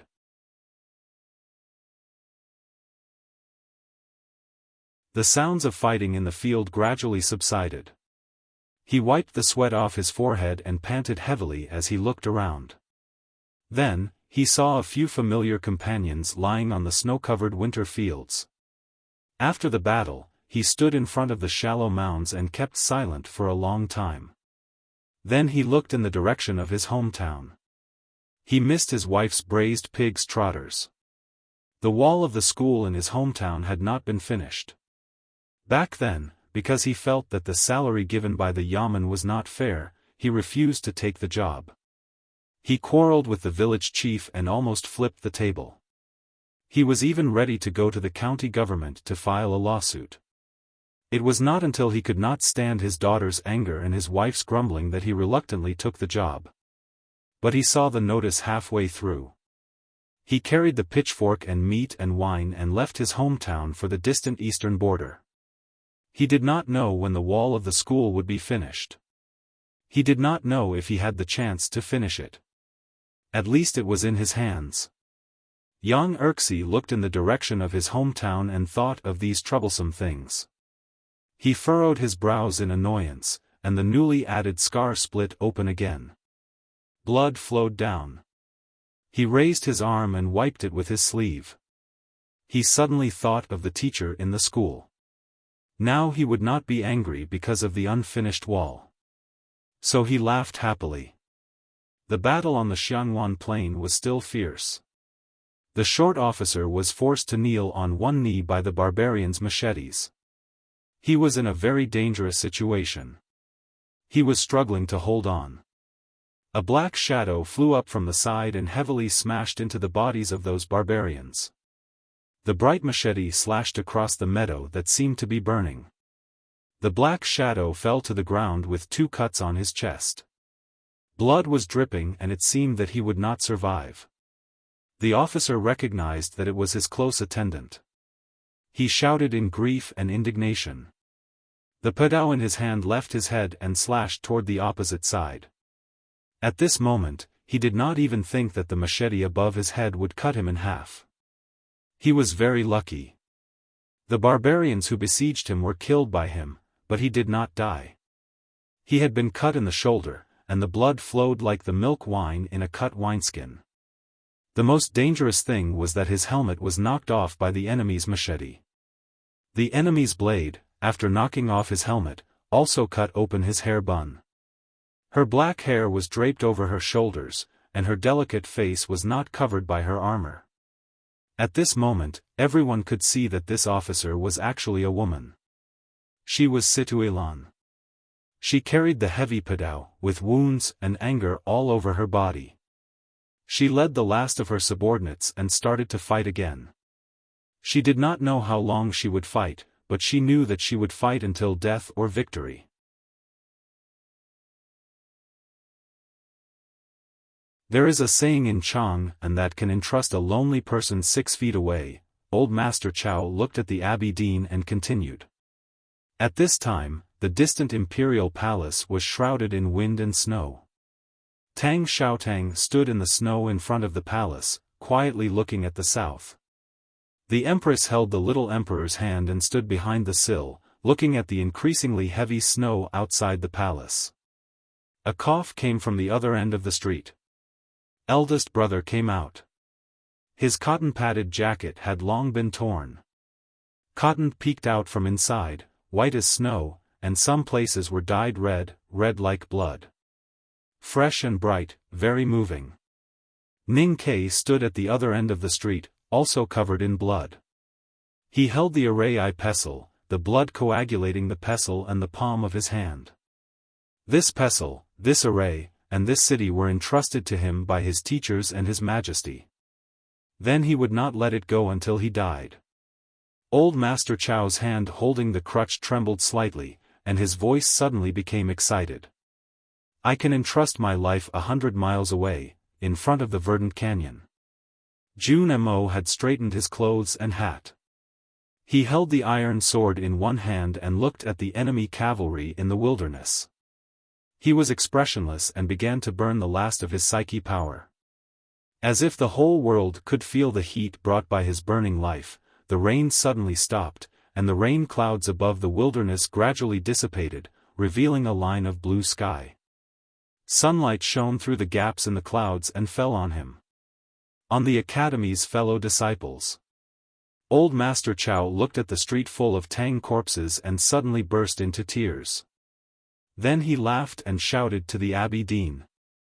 I can't take away the important thing, a gentleman. The old voice echoed in the Vermilion Bird Avenue, in the wind and snow, on the winter willow and snow lake, in front of the verdant canyon, in the Shao Mountain, in the eastern border, in the northern border, and in every inch of the Tang Empire. I can entrust my life 100 miles away. I can entrust my life 100 miles away. I can't take away the important thing, a gentleman. The Tang Empire has never lacked such people. The Tang Empire is a country of gentlemen. Old Master Chow stared into the Abbey Dean's eyes and said sternly, such a beautiful country is going to be destroyed by you evil old Taoists. You still ask me if I'm willing. He raised his crutch and was about to smash it. I'm willing, your grandmother. This chapter took a lot of effort and a long time to write. The next chapter may be a little later. To be continued. If you like this work, please come to Chidian.com to vote for it. Your support is my biggest motivation.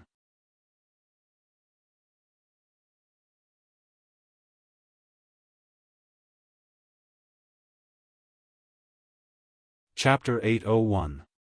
The impassioned and powerful declaration suddenly turned into dirty words with a double meaning. He shouted at the old master that he wanted to kill the Abbey Dean and smashed her with his staff. Ordinary people and extraordinary people were all human beings.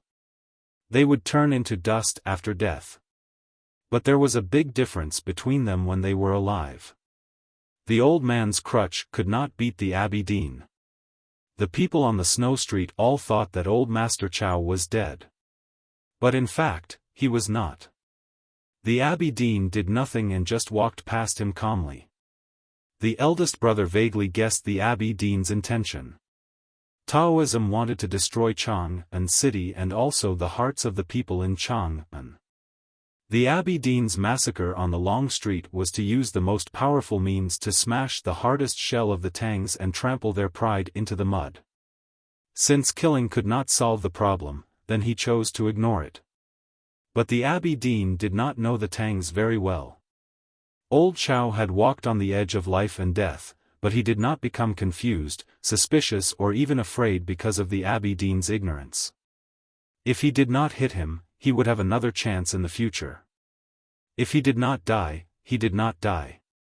Being alive was better than being dead. There was no need for self-doubt. Old Chow leaned on his crutch and walked to the side of the street, cursing.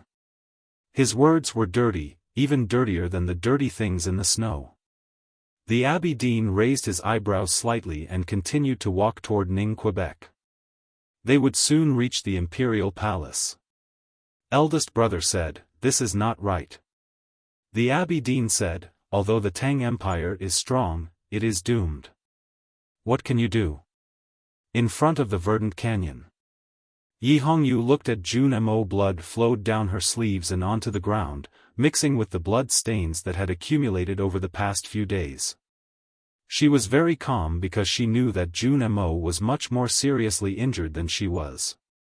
He was burning the last of his psyche power and even his life, even though he was facing death. Looking at Jun Mo's expressionless face and the blood-soaked disciples of the academy behind him, she recalled the thrilling battles in front of the verdant canyon in the past 7 days. She thought about how these few people had blocked the mighty Divine Hall coalition army in the south of the Tang Empire and prevented them from advancing north. Someone like Jun Mo, fighting bitterly and on the verge of death, even she couldn't help but be somewhat moved. The deepest part of her eyes was filled with the brilliance of the divine stars, as well as a bit of pity and admiration. What can you do if the heavens want to destroy your academy? She looked at Jun Mo. Jun Mo looked up at the sky. At this time, the rain had stopped, but the clouds had not completely dispersed. Only a few spots of the clear sky could be seen, like broken porcelain.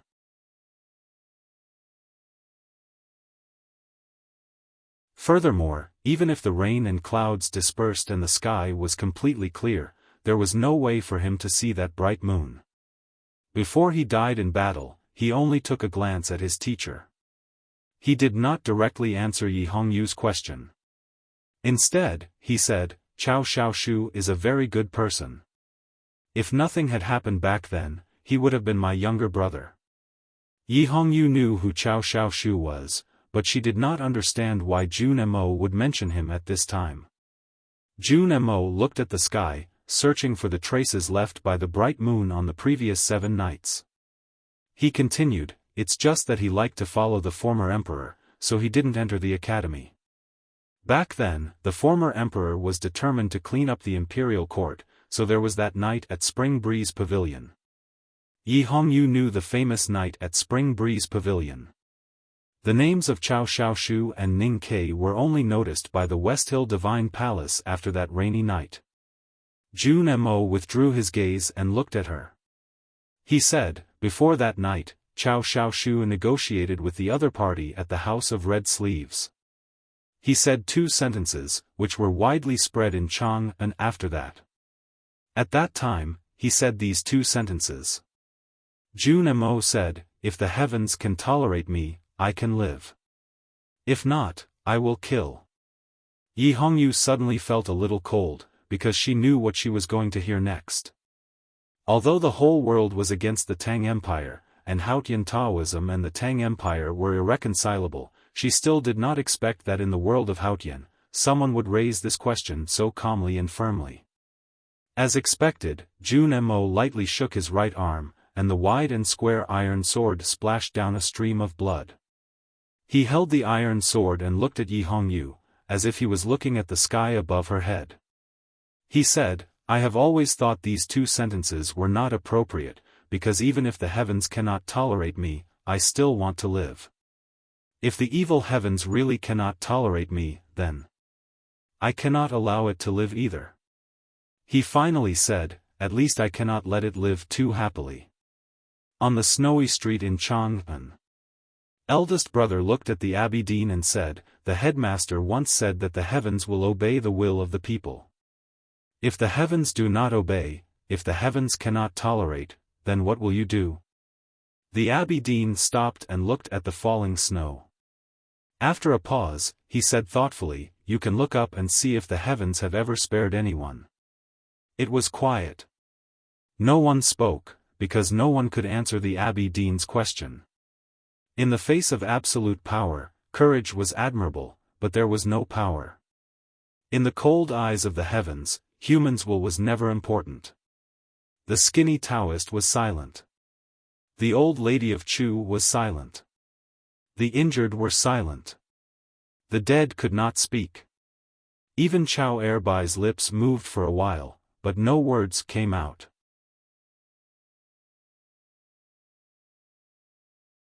Finally, a voice broke the silence of the world. The voice was very hoarse and dry. It was probably because he had not drunk water for a long time, and he had lost too much blood in his body. It sounded a little harsh to the ears. The voice sounded very tired, and even a little weak. But it was very determined. The so-called harsh sound was not like the sound of a sharp object rubbing against a mirror, but the sound of a mirror breaking. The voice said, then destroy it. The Abbey Dean looked at the back of the crowd and saw Ning Kei's bloody face. Then he saw Ning Kei's eyes. Their eyes met for the first time in a long time. Ning Kei looked at him and said, the heavens will obey the will of the people. If the heavens do not obey, then destroy it. I think this is a very simple truth. The Abbey Dean looked at the determination and confidence in his eyes and slowly raised his eyebrows. The natural stream magical finger had seriously injured Ning Kei and destroyed his confidence. But at that time, his spiritual world was still firm. Later, he gradually became a little absent-minded. He looked at the two youths crying and doing the most unimaginable thing in the world. So he decided to stand up. He really stood up. But he could only rely on the Padao to support his weak body. Then, countless ordinary people ran past him and ran towards the Black Sea of Death. He saw many people die in front of him. He felt that it was wrong. The choices of these ordinary people completely went against his understanding of this world and his rules. Although he had seen many similar scenes on the battlefield, the scene he saw today still brought him an unbearable mental shock. Because in the past, he had always put himself out of the picture. Today, he was on this street, in the picture. His body and soul, along with the blood, as the bodies fell, and the souls scattered, finally landed on this world. In the past, he was willing to die for Chang'an because of his responsibility and affection.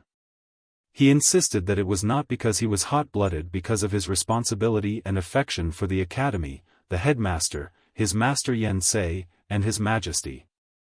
He thought that his blood was cold. When the blood in his body began to heat up and even boil, he began to be confused and his mental state became a little absent-minded. He vaguely felt a kind of power. He had seen that kind of power more than once. But there had never been a time when he felt it more vividly than at this moment on the snowy street. At this moment, an old voice began to ring in his ears and heart. He did not know that it was Uncle Chao who was talking. The old voice echoed throughout the Tang Empire. His consciousness seemed to float to the great rivers and mountains. He saw all kinds of people everywhere. Those people were fighting, marching, risking their lives, persevering, or just waiting. But that kind of waiting was also full of a kind of impressive tenacity.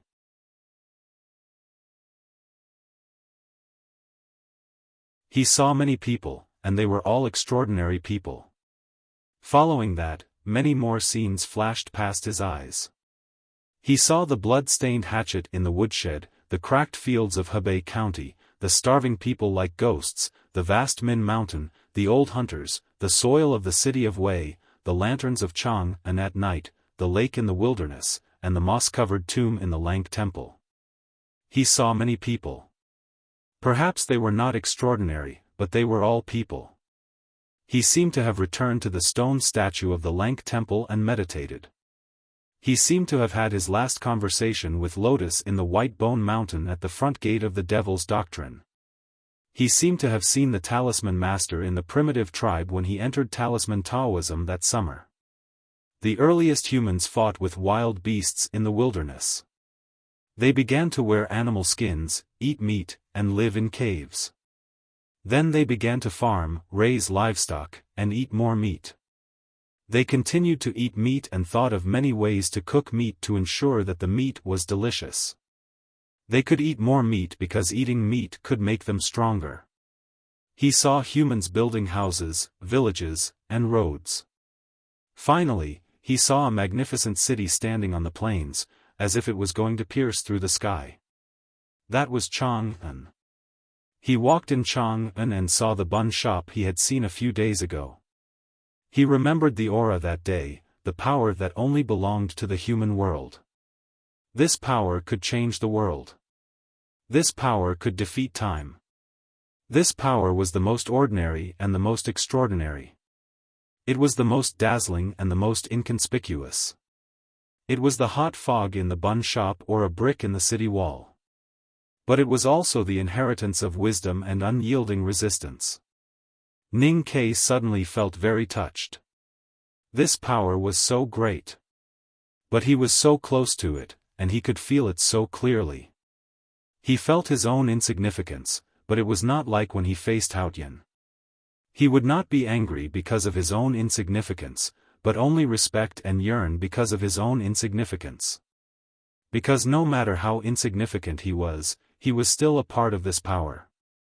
No matter how great this power was, it came from countless insignificant people like him.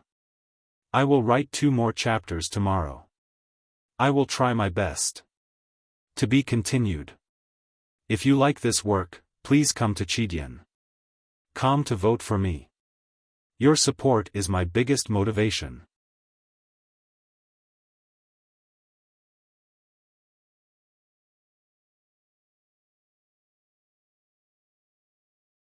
Chapter 802. This was the power of the human world. It was not the first time that Ning Kai had sensed its existence. In the wilderness, the headmaster had summoned the ancient sword from the sword garret thousands of miles away to kill the golden dragon. He had used this power. In the houses across the Yanming Lake, he had also sensed this power. What he did not understand was how to use this power for himself. He had asked the headmaster of the academy about this. The headmaster of the academy said that he was the human world and his power was the power of the human world. The answer was simple and meaningless to him. He looked at the bright moon in the night sky and thought of the headmaster. He looked at the pine tree by the cliff and thought of the youngest uncle. He looked at the bloody front yard of the Lank Temple and thought of Lotus. He thought of the last conversation with the headmaster by the Sisui River. It turned out that Lotus was right. The youngest uncle was proud and free. He wanted to represent the human world and pierce through the sky as a powerhouse. The headmaster of the academy thought that he was the human world and he wanted to lead the human world to challenge Haotian. However, the human world was where people lived. The power of the human world came from everyone who lived there. This power could not be represented and did not need to be led. It could only be exerted when everyone was together. The headmaster of the academy built the Tang Empire and was actually on the right path. However, the headmaster of the academy still wanted to lead everyone to do this through education and guidance. Because of his obsession, the state that Lotus had reached was still some distance away from the headmaster of the academy and the youngest uncle. However, it was also because of his obsession that he thought more extreme. In the night rain, he looked at his wife's grave and wanted to dig it up. However, he gave up and floated away. From that moment on, Lotus had gone crazy. After that, whether it was the destruction of the devil's doctrine or the massacre of Lank, it was all because he had gone crazy. He wanted to destroy the world. In his eyes, life and death had no meaning, including himself. He had been pursuing the devil to cover the sky and obey the heaven with Taoism. Finally, he reached the Nirvana realm with Buddhism and jumped out of the three realms. He wanted to erase the ruthless heaven's way of the old world in a brand new world and find something that he wanted to find through time. In other words, he wanted to break the most fundamental rule of the world. He wanted to destroy Haotian. And the method he chose was to make the entire human world go crazy with him, or even destroy it. This method was bloody and cruel, but it was correct. If Haotian knew that there was such a person who came up with such a crazy idea just because he wanted to resurrect his wife in the tomb, he would probably tremble.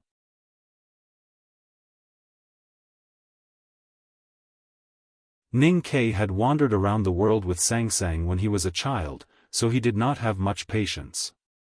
Therefore, whenever Sang Sang could do something, he would teach her one thing. Do your own things. Therefore, the affairs of the human world should be done by people, and everyone should do it together. Ning Ke opened his eyes and found himself still standing on the snowy street. He did not know if he had already woken up or if he was still in a dream. He looked at the injured people on the street who were clenching their teeth and refusing to let out a scream. He looked at the corpses of the ordinary people. He looked at the two heavily injured but stubborn teenagers. He understood many things. Chang'an was not a city. It was people. It was everyone who lived in the city. The power of the human world came from everyone who lived here. Several people, dozens, hundreds, thousands, tens of thousands, millions of people. Everyone's wishes and desires were a kind of power. The desire of millions of people was the power of the human world. This power was so powerful that it could change the appearance of heaven and earth, and it could resist the passage of time. This power was like a bloody wave when it came to Lotus. This power was like the mark left by the sword when it came to youngest uncle. This power was like the desire of the headmaster to break the sky. But that wasn't even the full extent of this power. Lotus could not get the recognition of this power, or he did not have the opportunity to mobilize this power. Youngest uncle was heroic and unparalleled, so he was lonely. The headmaster could be called the teacher of all ages, but he forgot that the ink scroll should always be written by the students themselves. Master Yen Sei spent his whole life looking for that word. That word represented the power of the human world. But as the Abbey Dean once said, that word was too heavy. How could the will of millions not be heavy? And how could the will of millions be the same? Therefore, no one could write that word. Even the headmaster could not write it. At this time, Ning Ke finally saw that word clearly. He saw many people on the Vermilion Bird Avenue. Thousands of ordinary people came together for the same purpose. They built a new city wall with their flesh and blood. The will of the people really became a city at this time. The will and desire of the tens of millions of people here were strong and united. This was a part of the human world. For Chang'an City, this was the most desperate and angry moment. But it was the best moment to write that word. The question Ning Ke needed to think about now was how to write that word. Seeing that word did not mean that he could write it. Just like when he first came to the old library and looked at the shelves full of precious classics, he looked at those words that he had seen countless times, but he could not even remember them, not to mention write them.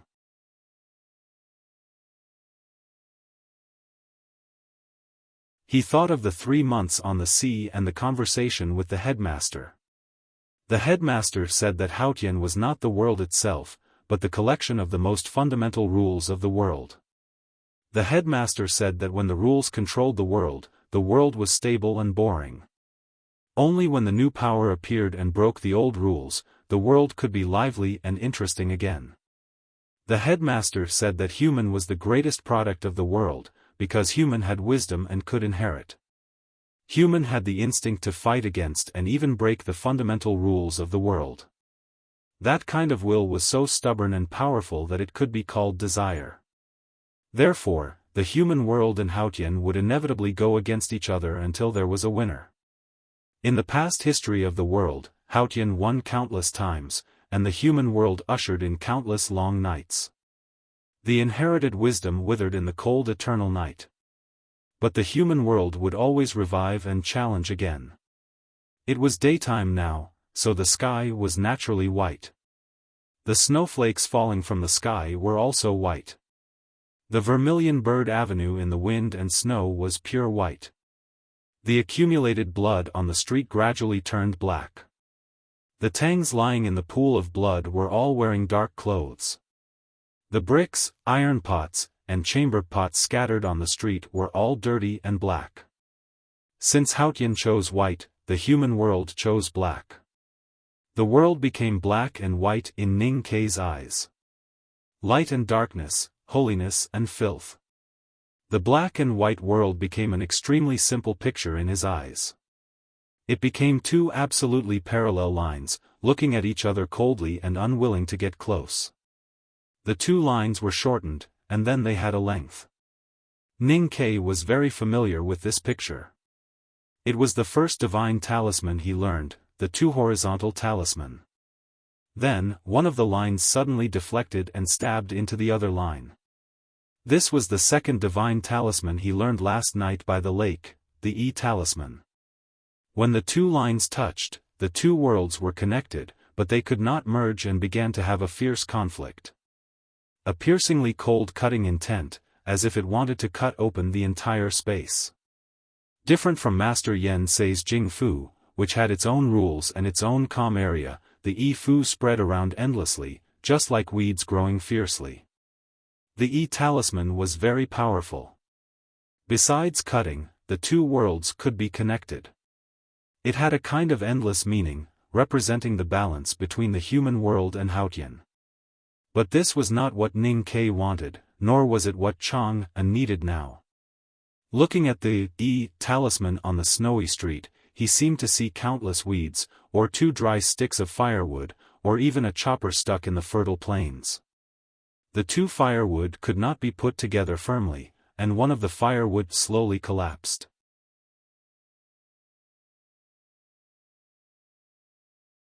A hand grasped the handle, trying to pull the chopper out of the field. Suddenly, a stone with moss appeared in the weeds. It was the stone at the bottom of the Daming Lake in front of the front gate of the Devil's Doctrine. When youngest uncle broke the stone array tactics, he cut 2 sword marks on each stone. 2 sword marks, 1 word. Ning Kei really woke up. He was familiar with this situation. He had similar experiences when he saw the sword marks left by youngest uncle at the front gate of the Devil's Doctrine, and when he faced the stone statue of the Venerable in the Lank Temple. Today, he meditated on the snowy street for a short time, but he gained a lot. Even if some of them could not be used by him now, they would become the most precious treasures on his cultivation path as long as he could survive. He knew something had happened. Then he heard Uncle Chow say, F***CKU. Then he heard the Abbey Dean ask eldest brother, has heaven ever spared anyone? He had heard this sentence before. At the front gate of the Devil's Doctrine, Lotus had asked him the same question. At that time, his answer was, man can conquer heaven, and there is no need for heaven to spare him. But today he did not want to answer like this. There were hundreds of old, weak, women and children between him and the Abbey Dean. For him, these old, weak, women and children were thousands of people. Passing through the thousands of people, he looked into the Abbey Dean's eyes and said, if heaven does not obey, then just destroy it. Compared with his answer to Lotus years ago, his answer today was calmer and more certain. It was not because he had the confidence to defeat the Abbey Dean, nor was it because he wanted to show his arrogance. It was because he had really thought through the truth, so he was calm.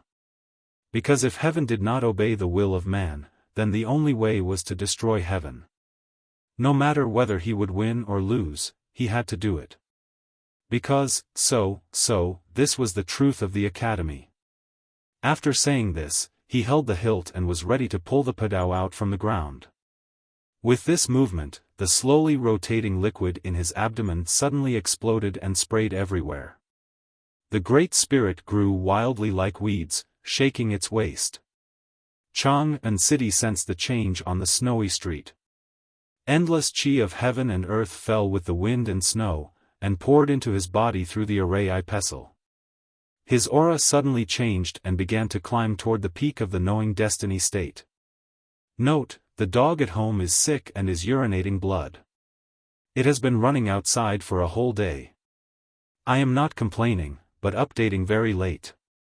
I want to explain to you. I will continue to write the second chapter. I hope I can finish it before 2:00. In addition, I strongly feel that the chapters in the second volume of Being Possessed by the Devil are worth revisiting.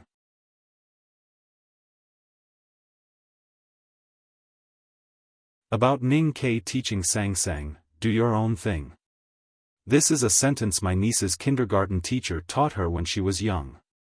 At that time, whenever I wanted to help her with something, she always told me seriously, do your own thing, and vice versa. I love her very much, and I miss her very much. My dear, I know you will see this. Please say hello to your classmates for me. To be continued. If you like this work, please come to Chidian.com to vote for me. Your support is my biggest motivation.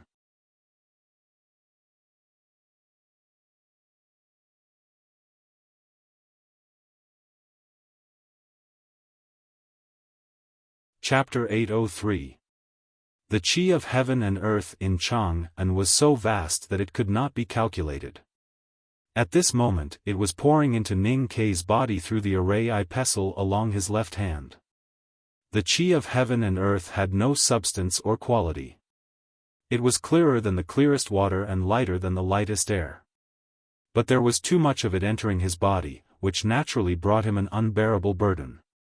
If an ordinary person, even a cultivator at the peak of the knowing destiny state, had absorbed so much qi of heaven and earth in such a short period of time, he would have been crushed to death.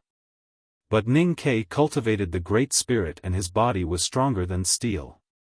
Except for the Abbé Dean who cultivated the Taoism, Buddhism and the Devil's Doctrine, and third sister Yu Lian who was the leader of the Devil's Doctrine, no one was stronger than him. His body was like a container made of stainless steel, which was used to make the primordial 13 arrows. It withstood the qi of heaven and earth and compressed it to an unimaginable degree. At this moment, he was like a seashell in the depths of the sea. His body and soul were under terrible pressure, but he did not know when they could condense into dazzling pearls. It was a very painful process. But he showed no expression on his face, except for his eyelashes that kept blinking and the snow on his clothes that kept melting. He just looked at the Abbé Dean. The wounds on his body opened up again, and blood gushed out. The blood was like red jade, and when it came into contact with the cold wind on the street, it dispersed into extremely fine particles. Those particles left the surface of his clothes and drifted in the air around him. They looked like flames or fog. He looked like a burning man, or an extremely cold man of ice. He continued to pull out his cutlass. The sharp blade slowly rose from the bluestone cracks on the Vermilion Bird Avenue, bringing out black mud and was about to leave the snow. Many things happened in Chang'an. In the early morning, the Abbé Dean waved his sleeves to break the stone array tactics, entered the city, and defeated the eldest brother and third sister of the academy. Then many divine talismans appeared in front of him, telling him that it was a dead end. From that moment until he saw the Abbé Dean in the wind and snow on the Vermilion Bird Avenue, Ning Ke went to many places in Chang'an and erased many traces left by Haotian in the God-stunning array. Though he didn't completely repair the God-stunning array, he left behind enough divine talismans. Those divine talismans were formed by 2 knife marks, which looked like the Chinese character D. These divine talismans put the Abbé Dean in a difficult position. They prevented him from entering the imperial palace and destroying the array of the god-stunning array. They forced him to walk into the wind and snow on the Vermilion Bird Avenue and kill Ning Ke first.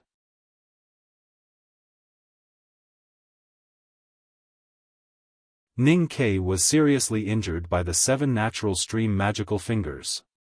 He did not continue to write the Talisman of Yi because it was meaningless. However, the hundreds of talismans he wrote did not disappear. Instead, they continued to float in the streets and alleys of Chang and under the support of the god-stunning array and gradually disappeared into the wind and snow. As he unsheathed his sword, hundreds of Yi talismans reappeared. On the street, at the end of the alley. In the well, in front of the yamen. Behind the wall, in the garden. Under the willows, beside the plum trees. Hundreds of Yi talismans reappeared in Chang'an. Inconceivably, these divine talismans were still changing. To be precise, these Yi talismans were changing shape. These Yi talismans were formed by 2 knife marks, which were 2 strokes. 1 stroke and 1 stroke. As Ning Ke unsheathed his sword, the stroke slowly rose to the right, as if it was going to float away from the stroke. This stroke was like an arrow. The invisible bowstring was pulled back, farther and farther away from the bow, and at the same time, it was accumulating more and more power. It was also like a knife that was leaving the ground and was about to show its sharpness. Unsheathing a sword was a very simple action.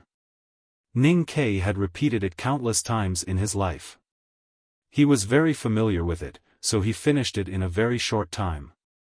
The changes in the streets and alleys of Chang'an also happened in a very short time. The situation suddenly changed.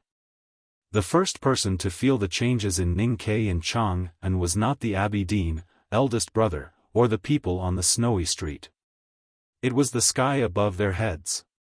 The water at the bottom of the well at the entrance of the alley had long been frozen. Suddenly, 2 knife marks appeared. 2 knife marks appeared on the snow-covered bell, and 2 knife marks appeared on the Yanming Lake. The water in the well began to ripple again, and so did the sound of the bell. The willow branches by the Yanming Lake began to sway in the cold wind. Thick snow fell from the pine trees in the Tantua temple. A fat squirrel sat on the food for the winter under its buttocks and kept rubbing its forelimbs. It did not understand why it was frozen before. The aura that enveloped the lakes, mountains, pagodas and temples instantly disappeared as hundreds of Yi talismans reappeared and changed shape.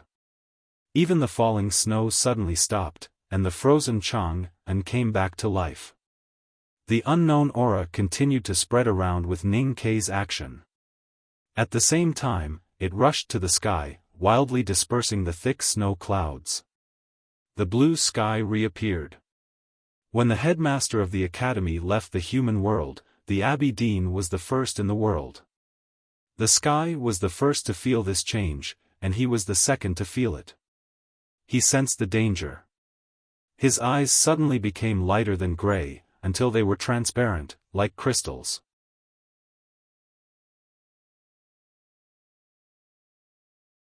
There were countless lights and shadows moving at a high speed in them, as if many stories were happening on the screen. He saw some scenes that he could not believe.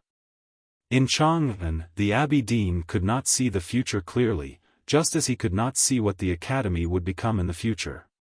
However, he once saw some scenes that he firmly believed. But those scenes changed. At the moment when Ning Ke pulled out his knife. The snow stopped, and the wind stopped. The Vermilion Bird Avenue was very quiet. The Abidine looked at Ning Quebec. His eyes returned to normal, but there was a touch of surprise left behind. He believed in Taoism, and he had no love or hate for things like killing. Today, the Abidine had killed countless people. He had his reasons and his needs. He wanted to kill Ning Ke previously because of his needs. However, he wanted to kill Ning Ke now because of an inexplicable vigilance. This vigilance was so strong that it even caused his Tao heart to sway slightly. He wanted to kill Ning Quebec. This desire was almost an instinct.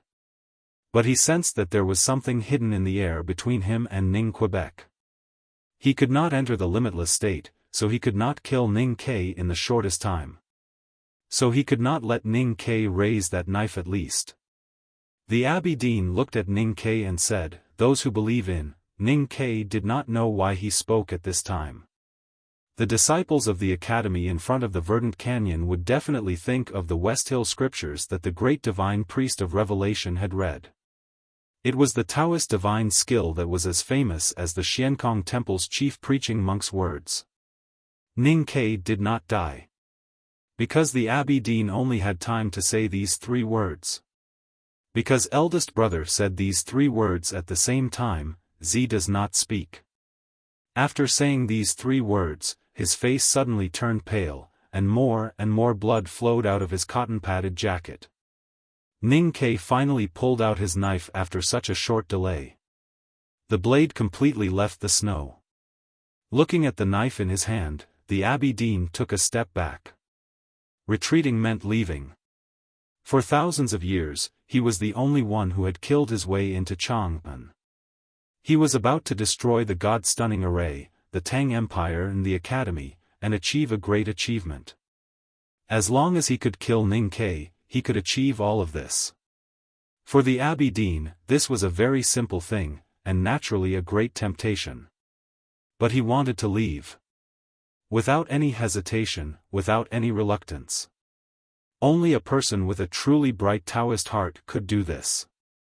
There was no wind or snow on the street.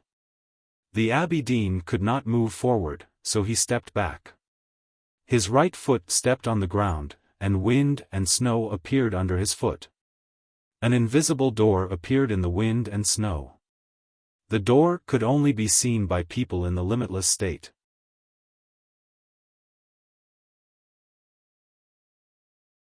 The Abbé Dean's right foot stepped into the door, and his indigo robe suddenly became transparent. The next moment, he was about to step into the void. The qi of heaven and earth in Chang'an had been disturbed by Ning K, but it still could not stop him from leaving. Ning K was not going to let him leave. Because he had already pulled out his knife. When the blade left the snow, it made a very faint sound, like a brush dipped in oil brushing across a piece of meat that had been roasted over a bonfire, or like a brush dipped in ink sliding across a snow-white paper.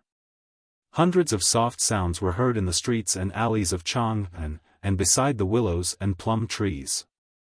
It was like the sound of a zither, like the sound of a bowstring, and most like the sound of a blade being unsheathed. That was the sound of friction between the skimming and pressing. It was the sound of hundreds of talismans. Then, there were more sounds of blades being unsheathed. This time, it was a real sound. Dozens of pig slaughtering knives hanging on the wall of the Eastern City pork shop had been lonely in their leather sheaths for a day and a night. Suddenly, they broke out of their sheaths. Not far from Vermilion Bird Avenue, there was a sharp knife stabbed into a chopping board in a certain house. The knife was stained with fresh blood. Not far away, there was a pot of stewed meat steaming. Suddenly, the kitchen knife jumped out of the chopping board. 2 teenagers were lying in a pool of blood beside the Vermilion Bird Avenue. They were seriously injured and leaned against the wall that was wet with snow. Although they were not dead, they could no longer hold the knives and forks beside them. Suddenly, the 2 choppers and the kitchen knife jumped out of the snow and landed beside their hands. Ning K pulled out his knife. All the knives in Chang'an were pulled out. Hundreds, thousands, tens of thousands of knives began to show their sharpness. The winter willows by the Yanming Lake were fluttering. The pine trees in the Tantua Temple were bowing. The snow on the whetstone floated up.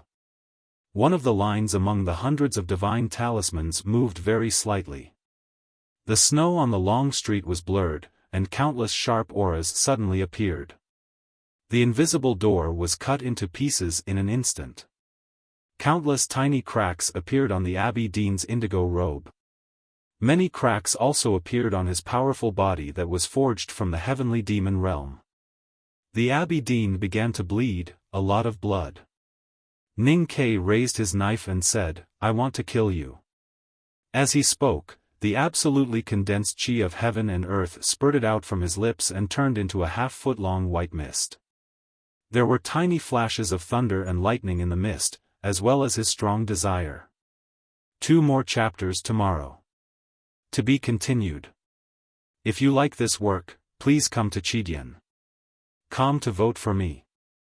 Your support is my greatest motivation.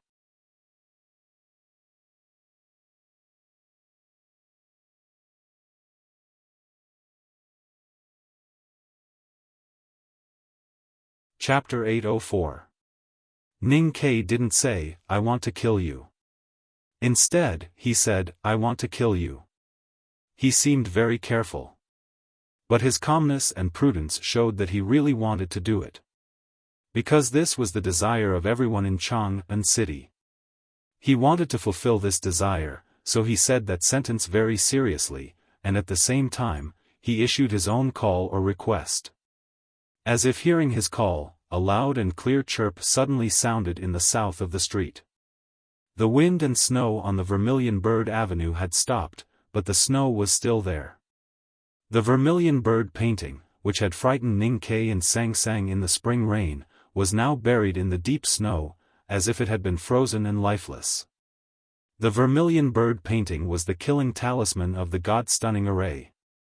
It had an unimaginable spirituality.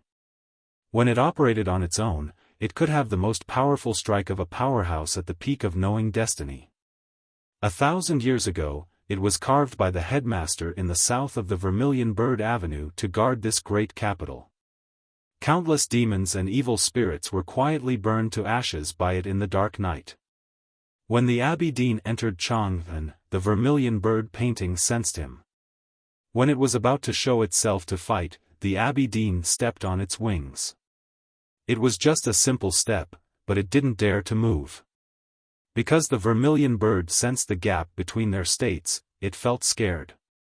So it lowered its once proud head and buried itself in the cold snow, too ashamed to see anyone. Until then, a voice suddenly came to the deepest part of its soul.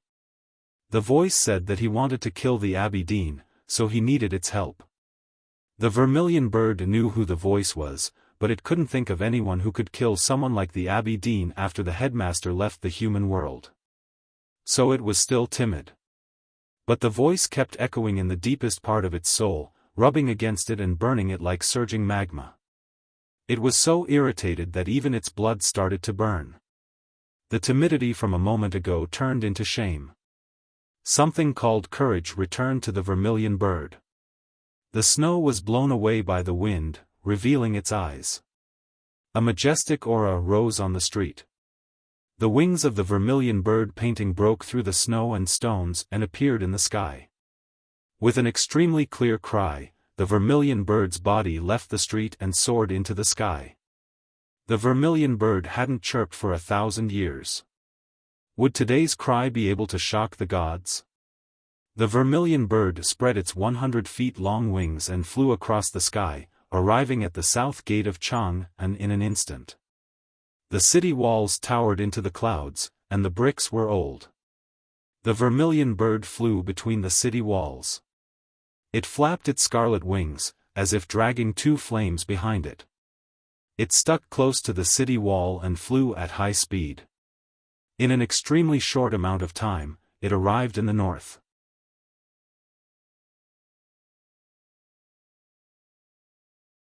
The Vermilion Bird flew above the imperial palace. The Empress held the little Emperor's hand and bowed slightly to the sky.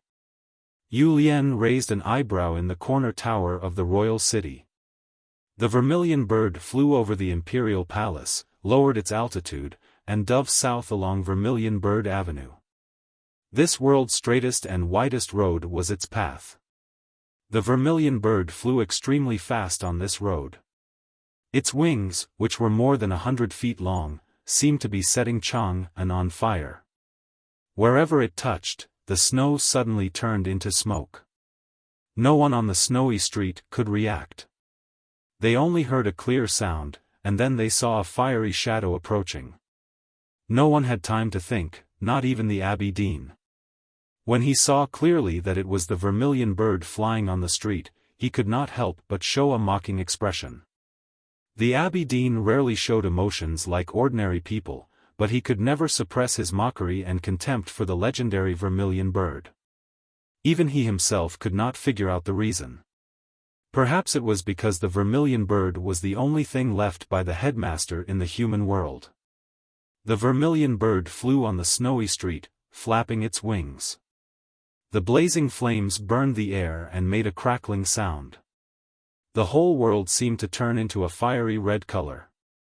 Just when the Tangs were expecting the vermilion bird to kill the Abbey Dean, and the Abbey Dean was about to tear off the vermilion bird's fiery wings, the vermilion bird gave a clear cry again. A flame flashed. The vermilion bird quietly withdrew its aura, turned into a flame, and fell on Ning Kei's cutlass. There was a slight burning sound, as if a soldering iron had been stamped somewhere. Ning Kei's cutlass had some black burn marks and a very distinct pattern. It was a firebird with a bright red body. Ning Kei's iron cutlass was the combination of the 3 cutlasses that had accompanied him for many years. Just like the primordial 13 arrows, it was the crystallization of the collective wisdom of the Academy, possessing unimaginable strength and weight. Only such a strong cutlass could withstand the great power in his body. However, with the improvement of his cultivation realm, this saber was not as useful to him as the 3 sabers he had in the past, the primordial 13 arrows, and the inexhaustible talisman paper. Sometimes, it even became his weakness. Ning Kei was very good at fighting. He clearly knew how troublesome it was to be unable to balance the weapon in his hand with his own strength. But he never gave up on this cutlass.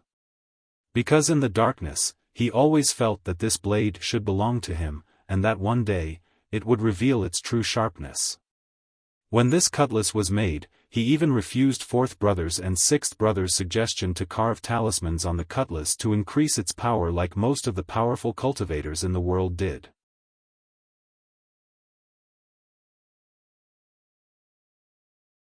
Because he felt that the talismans he wrote back then were not powerful enough.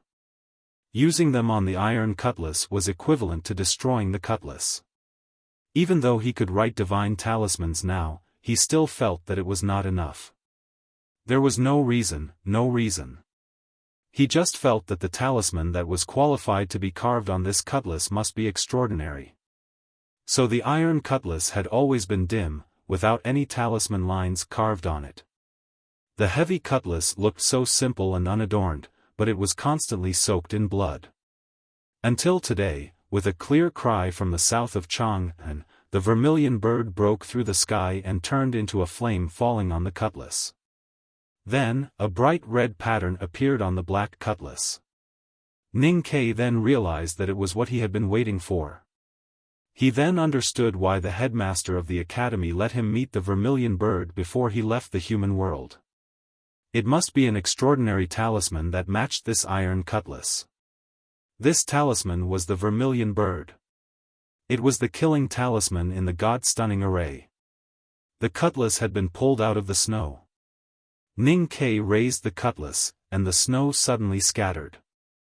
The vermilion bird divine talisman on the black cutlass suddenly lit up. A bright red flame spurted out from the edge of the cutlass, piercing the sky. At this time, the wind and snow had long disappeared, and the blue sky was revealed to countless eyes in the human world. The bright red flame that the cutlass spurted out was more than 10 miles long. As Ning Kei raised the cutlass, it dragged from the northeast to the southwest in the blue sky. As the flames dragged on, a mark was left in the blue sky. It was as if someone had taken a mountain-like brush and written heavily in the sky. This stroke crossed half of the sky, and no one knew how many thousands of miles. Ning Kei lowered the cutlass, and the flame from the blade moved down. He began to write the second stroke. In the corner tower of the imperial city, Yu Lian looked at the sky quietly, watching the flame moving between the sky and the earth. Then she glanced at the cutlass in her hand. It was a huge blood-red cutlass, even as long and wide as her petite body. This blood-red cutlass was the sacred relic of the Devil's Doctrine. After the desolate men moved south, it had been kept by Tang Xiaotang. As the Grand Master of the Devil's Doctrine, it was natural for Yu Lian to have this cutlass.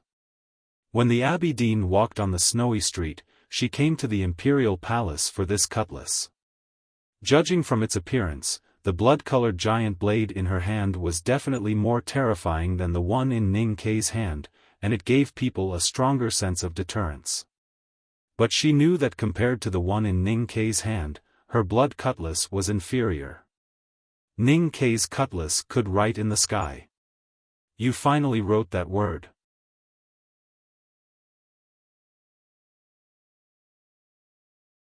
Yu Lian looked at the word that was gradually taking shape in the blue sky, and suddenly took a deep breath. The snow around the imperial city floated up from the ground as she breathed. The ice in the moat cracked and broke into countless pieces. Air poured into her petite body between her breaths. Her chest rose and fell slightly. Her eyes gradually brightened. Everyone on the snowy street was looking at the sky. Everyone in Chang'an was looking at the sky. They were looking at the giant brush formed by flames, writing in the blue sky. Eldest brother was also looking at the sky. There was no snow falling, but his eyes were a little wet. He looked at the sky and said quietly, "Teacher, youngest brother finally wrote that word." Then he took a deep breath. Nothing changed on the snowy street. Even the withered leaves that fell on the snow did not tremble a bit during his breath. His eyes gradually brightened. His cotton-padded jacket continued to ooze blood. The wooden ladle broke in front of the Pamir Mountains. The wooden stick was held in his hand. He did not know where he put the old book. The belt on the cotton-padded jacket no longer needed to be tied with so many things and worries. So it began to float, drawing many residual shadows. Ning Kei looked at the Abbey Dean and cut. Because the cutlass in his hand was bound to fall on the Abbey Dean. So he had to cut more accurately. His eyes met with the Abbey Dean's in the street. He did not see any other emotions in the Abbey Dean's eyes, only calmness. The snowflakes floating in the air also became calm. The extremely faint sound of the snow pressing against each other began to become muffled. Time began to slow down. Then he heard the Abbey Dean's voice in his sense of perception. "Your strokes are wrong." Ning Kei was not worried. Because no one could really control the rules of time except for the Buddha. Not even the Abbey Dean. Even if he slowed down time with his great divine power, he was still in the process of slowing down time. That meant no matter how slow the iron cutlass fell, it would reach the moment eventually. He said to the Abbey Dean, "The strokes are wrong, but it doesn't mean the words are wrong." The Abbey Dean's voice disappeared for a moment and then sounded again. His voice was full of emotion and complicated emotions. Good writing. There is one more chapter. I will continue. To be continued. If you like this work, please come to Chidian.com to vote for me. Your support is my biggest motivation.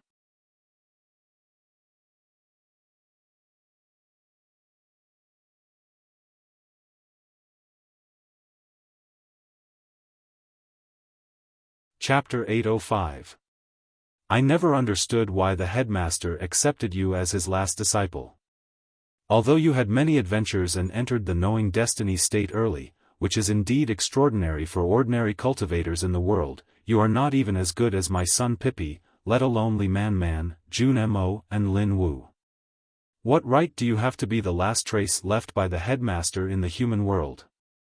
The Abbey Dean said, "It was not until you wrote this word that I realized the headmaster was the headmaster after all. He had never made a wrong choice other than being Haotian's enemy." At this time, the snow on the street was like a lead ball, slowly falling. Time was still moving very slowly.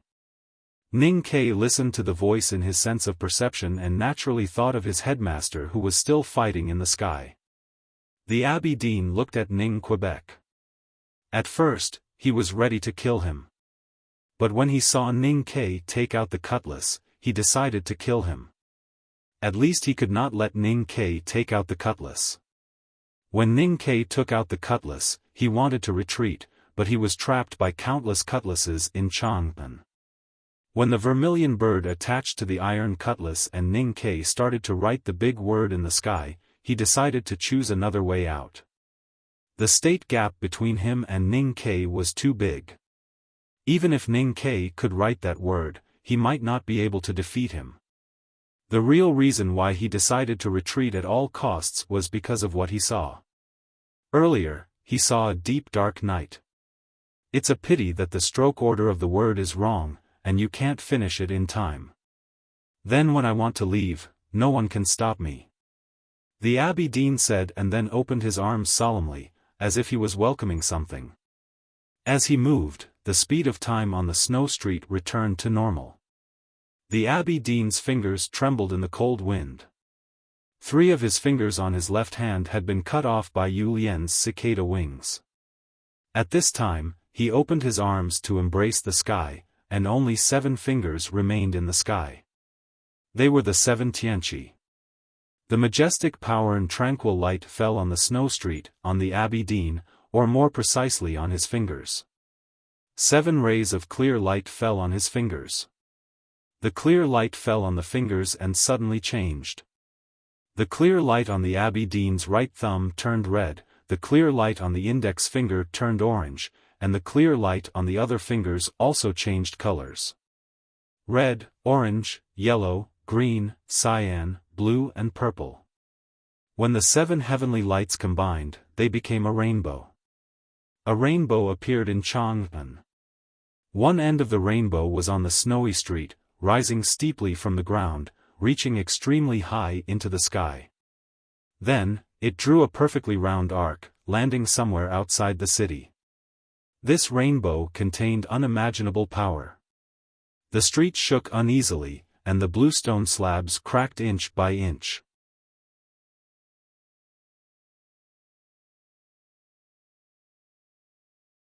The people who were standing fell to the ground one after another.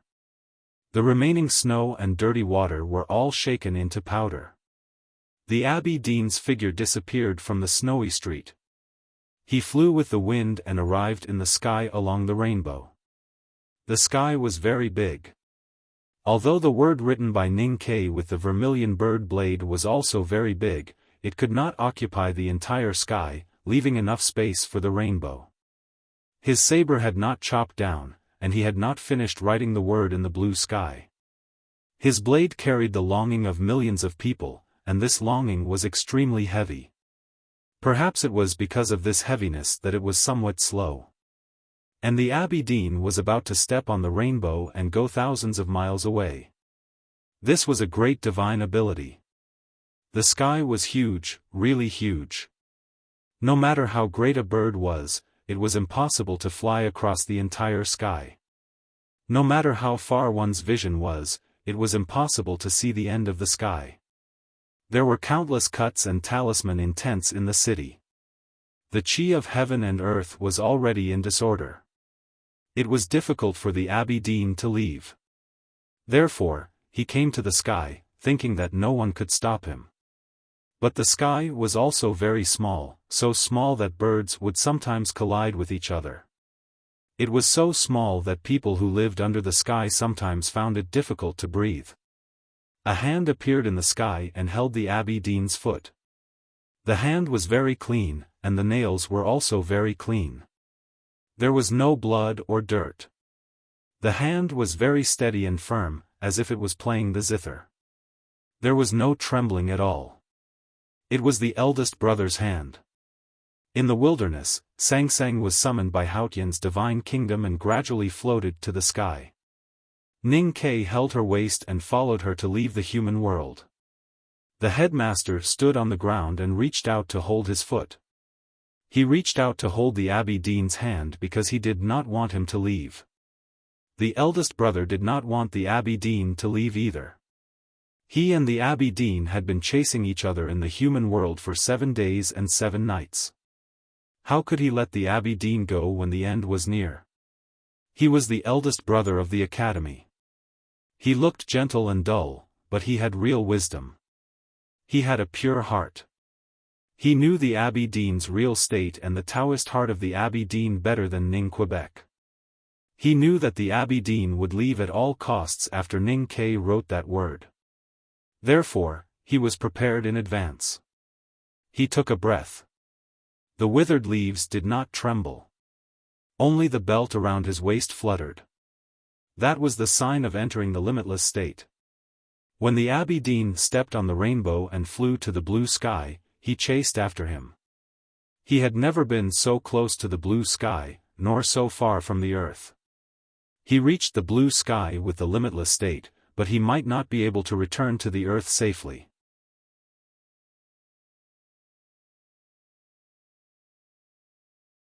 He chased after the Abbey Dean with his life, again and again. The eldest brother was not the only one who was prepared in advance. Yu Lian was also prepared. She stood in the turret of the imperial palace and looked at the word that was gradually completed in the blue sky. She took a deep breath. As she breathed, the snow and ice cracked. Countless chilly air poured into her body. Then, all the air was spat out from between her lips. The air rubbed against each other at high speed, making a heart-palpitating scream. She bent her knees slightly and sent all the strength in her body to her feet. In the rumbling sound, the sturdy turret collapsed. Smoke and dust filled the air. A petite figure broke through the smoke and flew straight to the blue sky like a stone thrown out by a catapult. She came to the blue sky. Against the backdrop of the vast sky, her figure seemed especially petite. The blood-red machete in her hand was still so ridiculously huge. The blood-red machete chopped down toward the rainbow. The blade and the rainbow collided. Golden and jade-like chips flew out. Although the blood-red machete was a sacred relic of the devil's doctrine, it was still rapidly eroded when contending against the pure Tianqi light. There was a crisp sound of paper being torn. The blood-red machete turned into an iron rod. The rainbow bridge connecting Chang and city broke in the middle and began to collapse. The Abbey Dean fell from the blue sky. The eldest brother was still holding the Abbey Dean's foot. Yu Lian also began to fall. Like 3 meteorites. There was a loud rumbling sound. The 3 landed on the snow street. The remaining snow suddenly scattered, and the smoke and dust rose. Vaguely, it could be seen that Yu Lian was holding the eldest brother in her arms. If not, the eldest brother would have been killed by the earthquake falling from the sky, no matter how high his state was. However, even though she was the current grandmaster of the devil's doctrine and possessed unimaginable strength and physical strength, she was still seriously injured by such a terrible impact and protecting the eldest brother. Blood flowed from her ankle. She might have broken a bone. The Abbey Dean was indeed the most powerful person in Taoism for 1,000 years. He fell from the sky as if nothing had happened. He reached out and cast another Tianqi. A majestic power fell from the sky. Yu Lian turned her jade-like hands and 2 transparent cicada wings appeared on the snow street. The power of Tianqi bombarded the cicada wings. There was a crisp crack. Yu Lian's wrists were all broken. It was an unbearable pain, but she was still expressionless and kept holding the sky with one hand. The eldest brother was dying. She had to hold up the sky. Killing the Abbey Dean in Chang'an was what the academy wanted and had to do.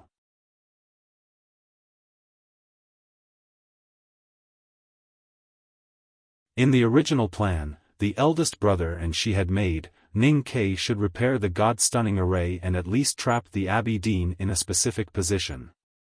Then she and the eldest brother would burn their lives to launch the strongest attack.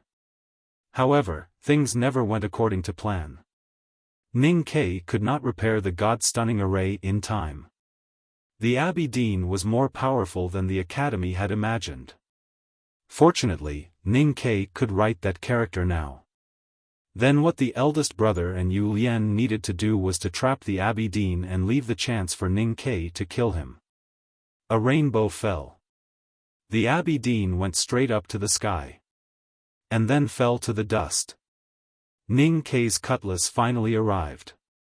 The iron cutlass was very black, and the vermilion bird pattern was dark red. The vermilion bird was the full power of the knowing destiny state. At this time, the chi of heaven and earth in Chang and entered Ning Ke's body through the array eye pestle and then transferred to the iron cutlass. The power of the cutlass had already surpassed the 5 states. A hurricane suddenly rose on the snow street. The cutlass wind was everywhere. All the debris on the street was rolled up by the cutlass wind and chopped toward the Abbey Dean. The view on the street became dark. The Abbey Dean's figure suddenly faded away and disappeared. Only the sound of wind and collision could be heard. Countless sharp cutlasses broke through the air. The chi of heaven and earth generated countless dangerous turbulence, and some places even had large-scale distortions. Every distortion was like a mirror. Knives could be seen in some mirrors. A faint figure could be seen in some mirrors. A cyan Taoist robe could be seen in some mirrors. A piece of the cyan robe fell on the street. The Abbey Dean landed on the street. He was covered in blood, and no one knew how many cutlasses had cut him. Blood was flowing, and there were countless cuts. Some of the cuts were deep, some were shallow, and the shapes were different. The flesh on some parts of his body was almost cut off, revealing the ghastly white bones. He looked extremely miserable. Ning Ke's cutlass penetrated all the chi of heaven and earth. No matter where the Abbey Dean was hiding, he would be cut out by Ning Quebec. When the cutlass reached his body, the Abbey Dean used the boundless state of the Buddhism sect, just like the previous 2 times. However, this time was different from the previous 2 times. Because Ning Ke had more than one cutlass. He borrowed a cutlass from everyone in Chang'an City. All the cutlasses in Chang'an City fell on the Abbey Dean. The sea was boundless, and the number of cutlasses was innumerable. The Abbey Dean killed thousands of people on this street. Therefore, he was cut into pieces on this street. He let out an extremely shrill and mournful scream. He was in extreme pain. "Old master, I didn't embarrass you. The person who embarrassed me was Chen Mao. He was in pain."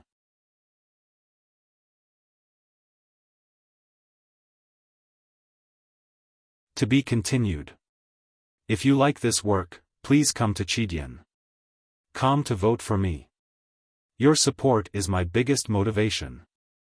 You're tuning into the Xiaofan's Wuxia Tales YouTube channel. Don't forget to subscribe and join us on this journey to catch the most captivating stories.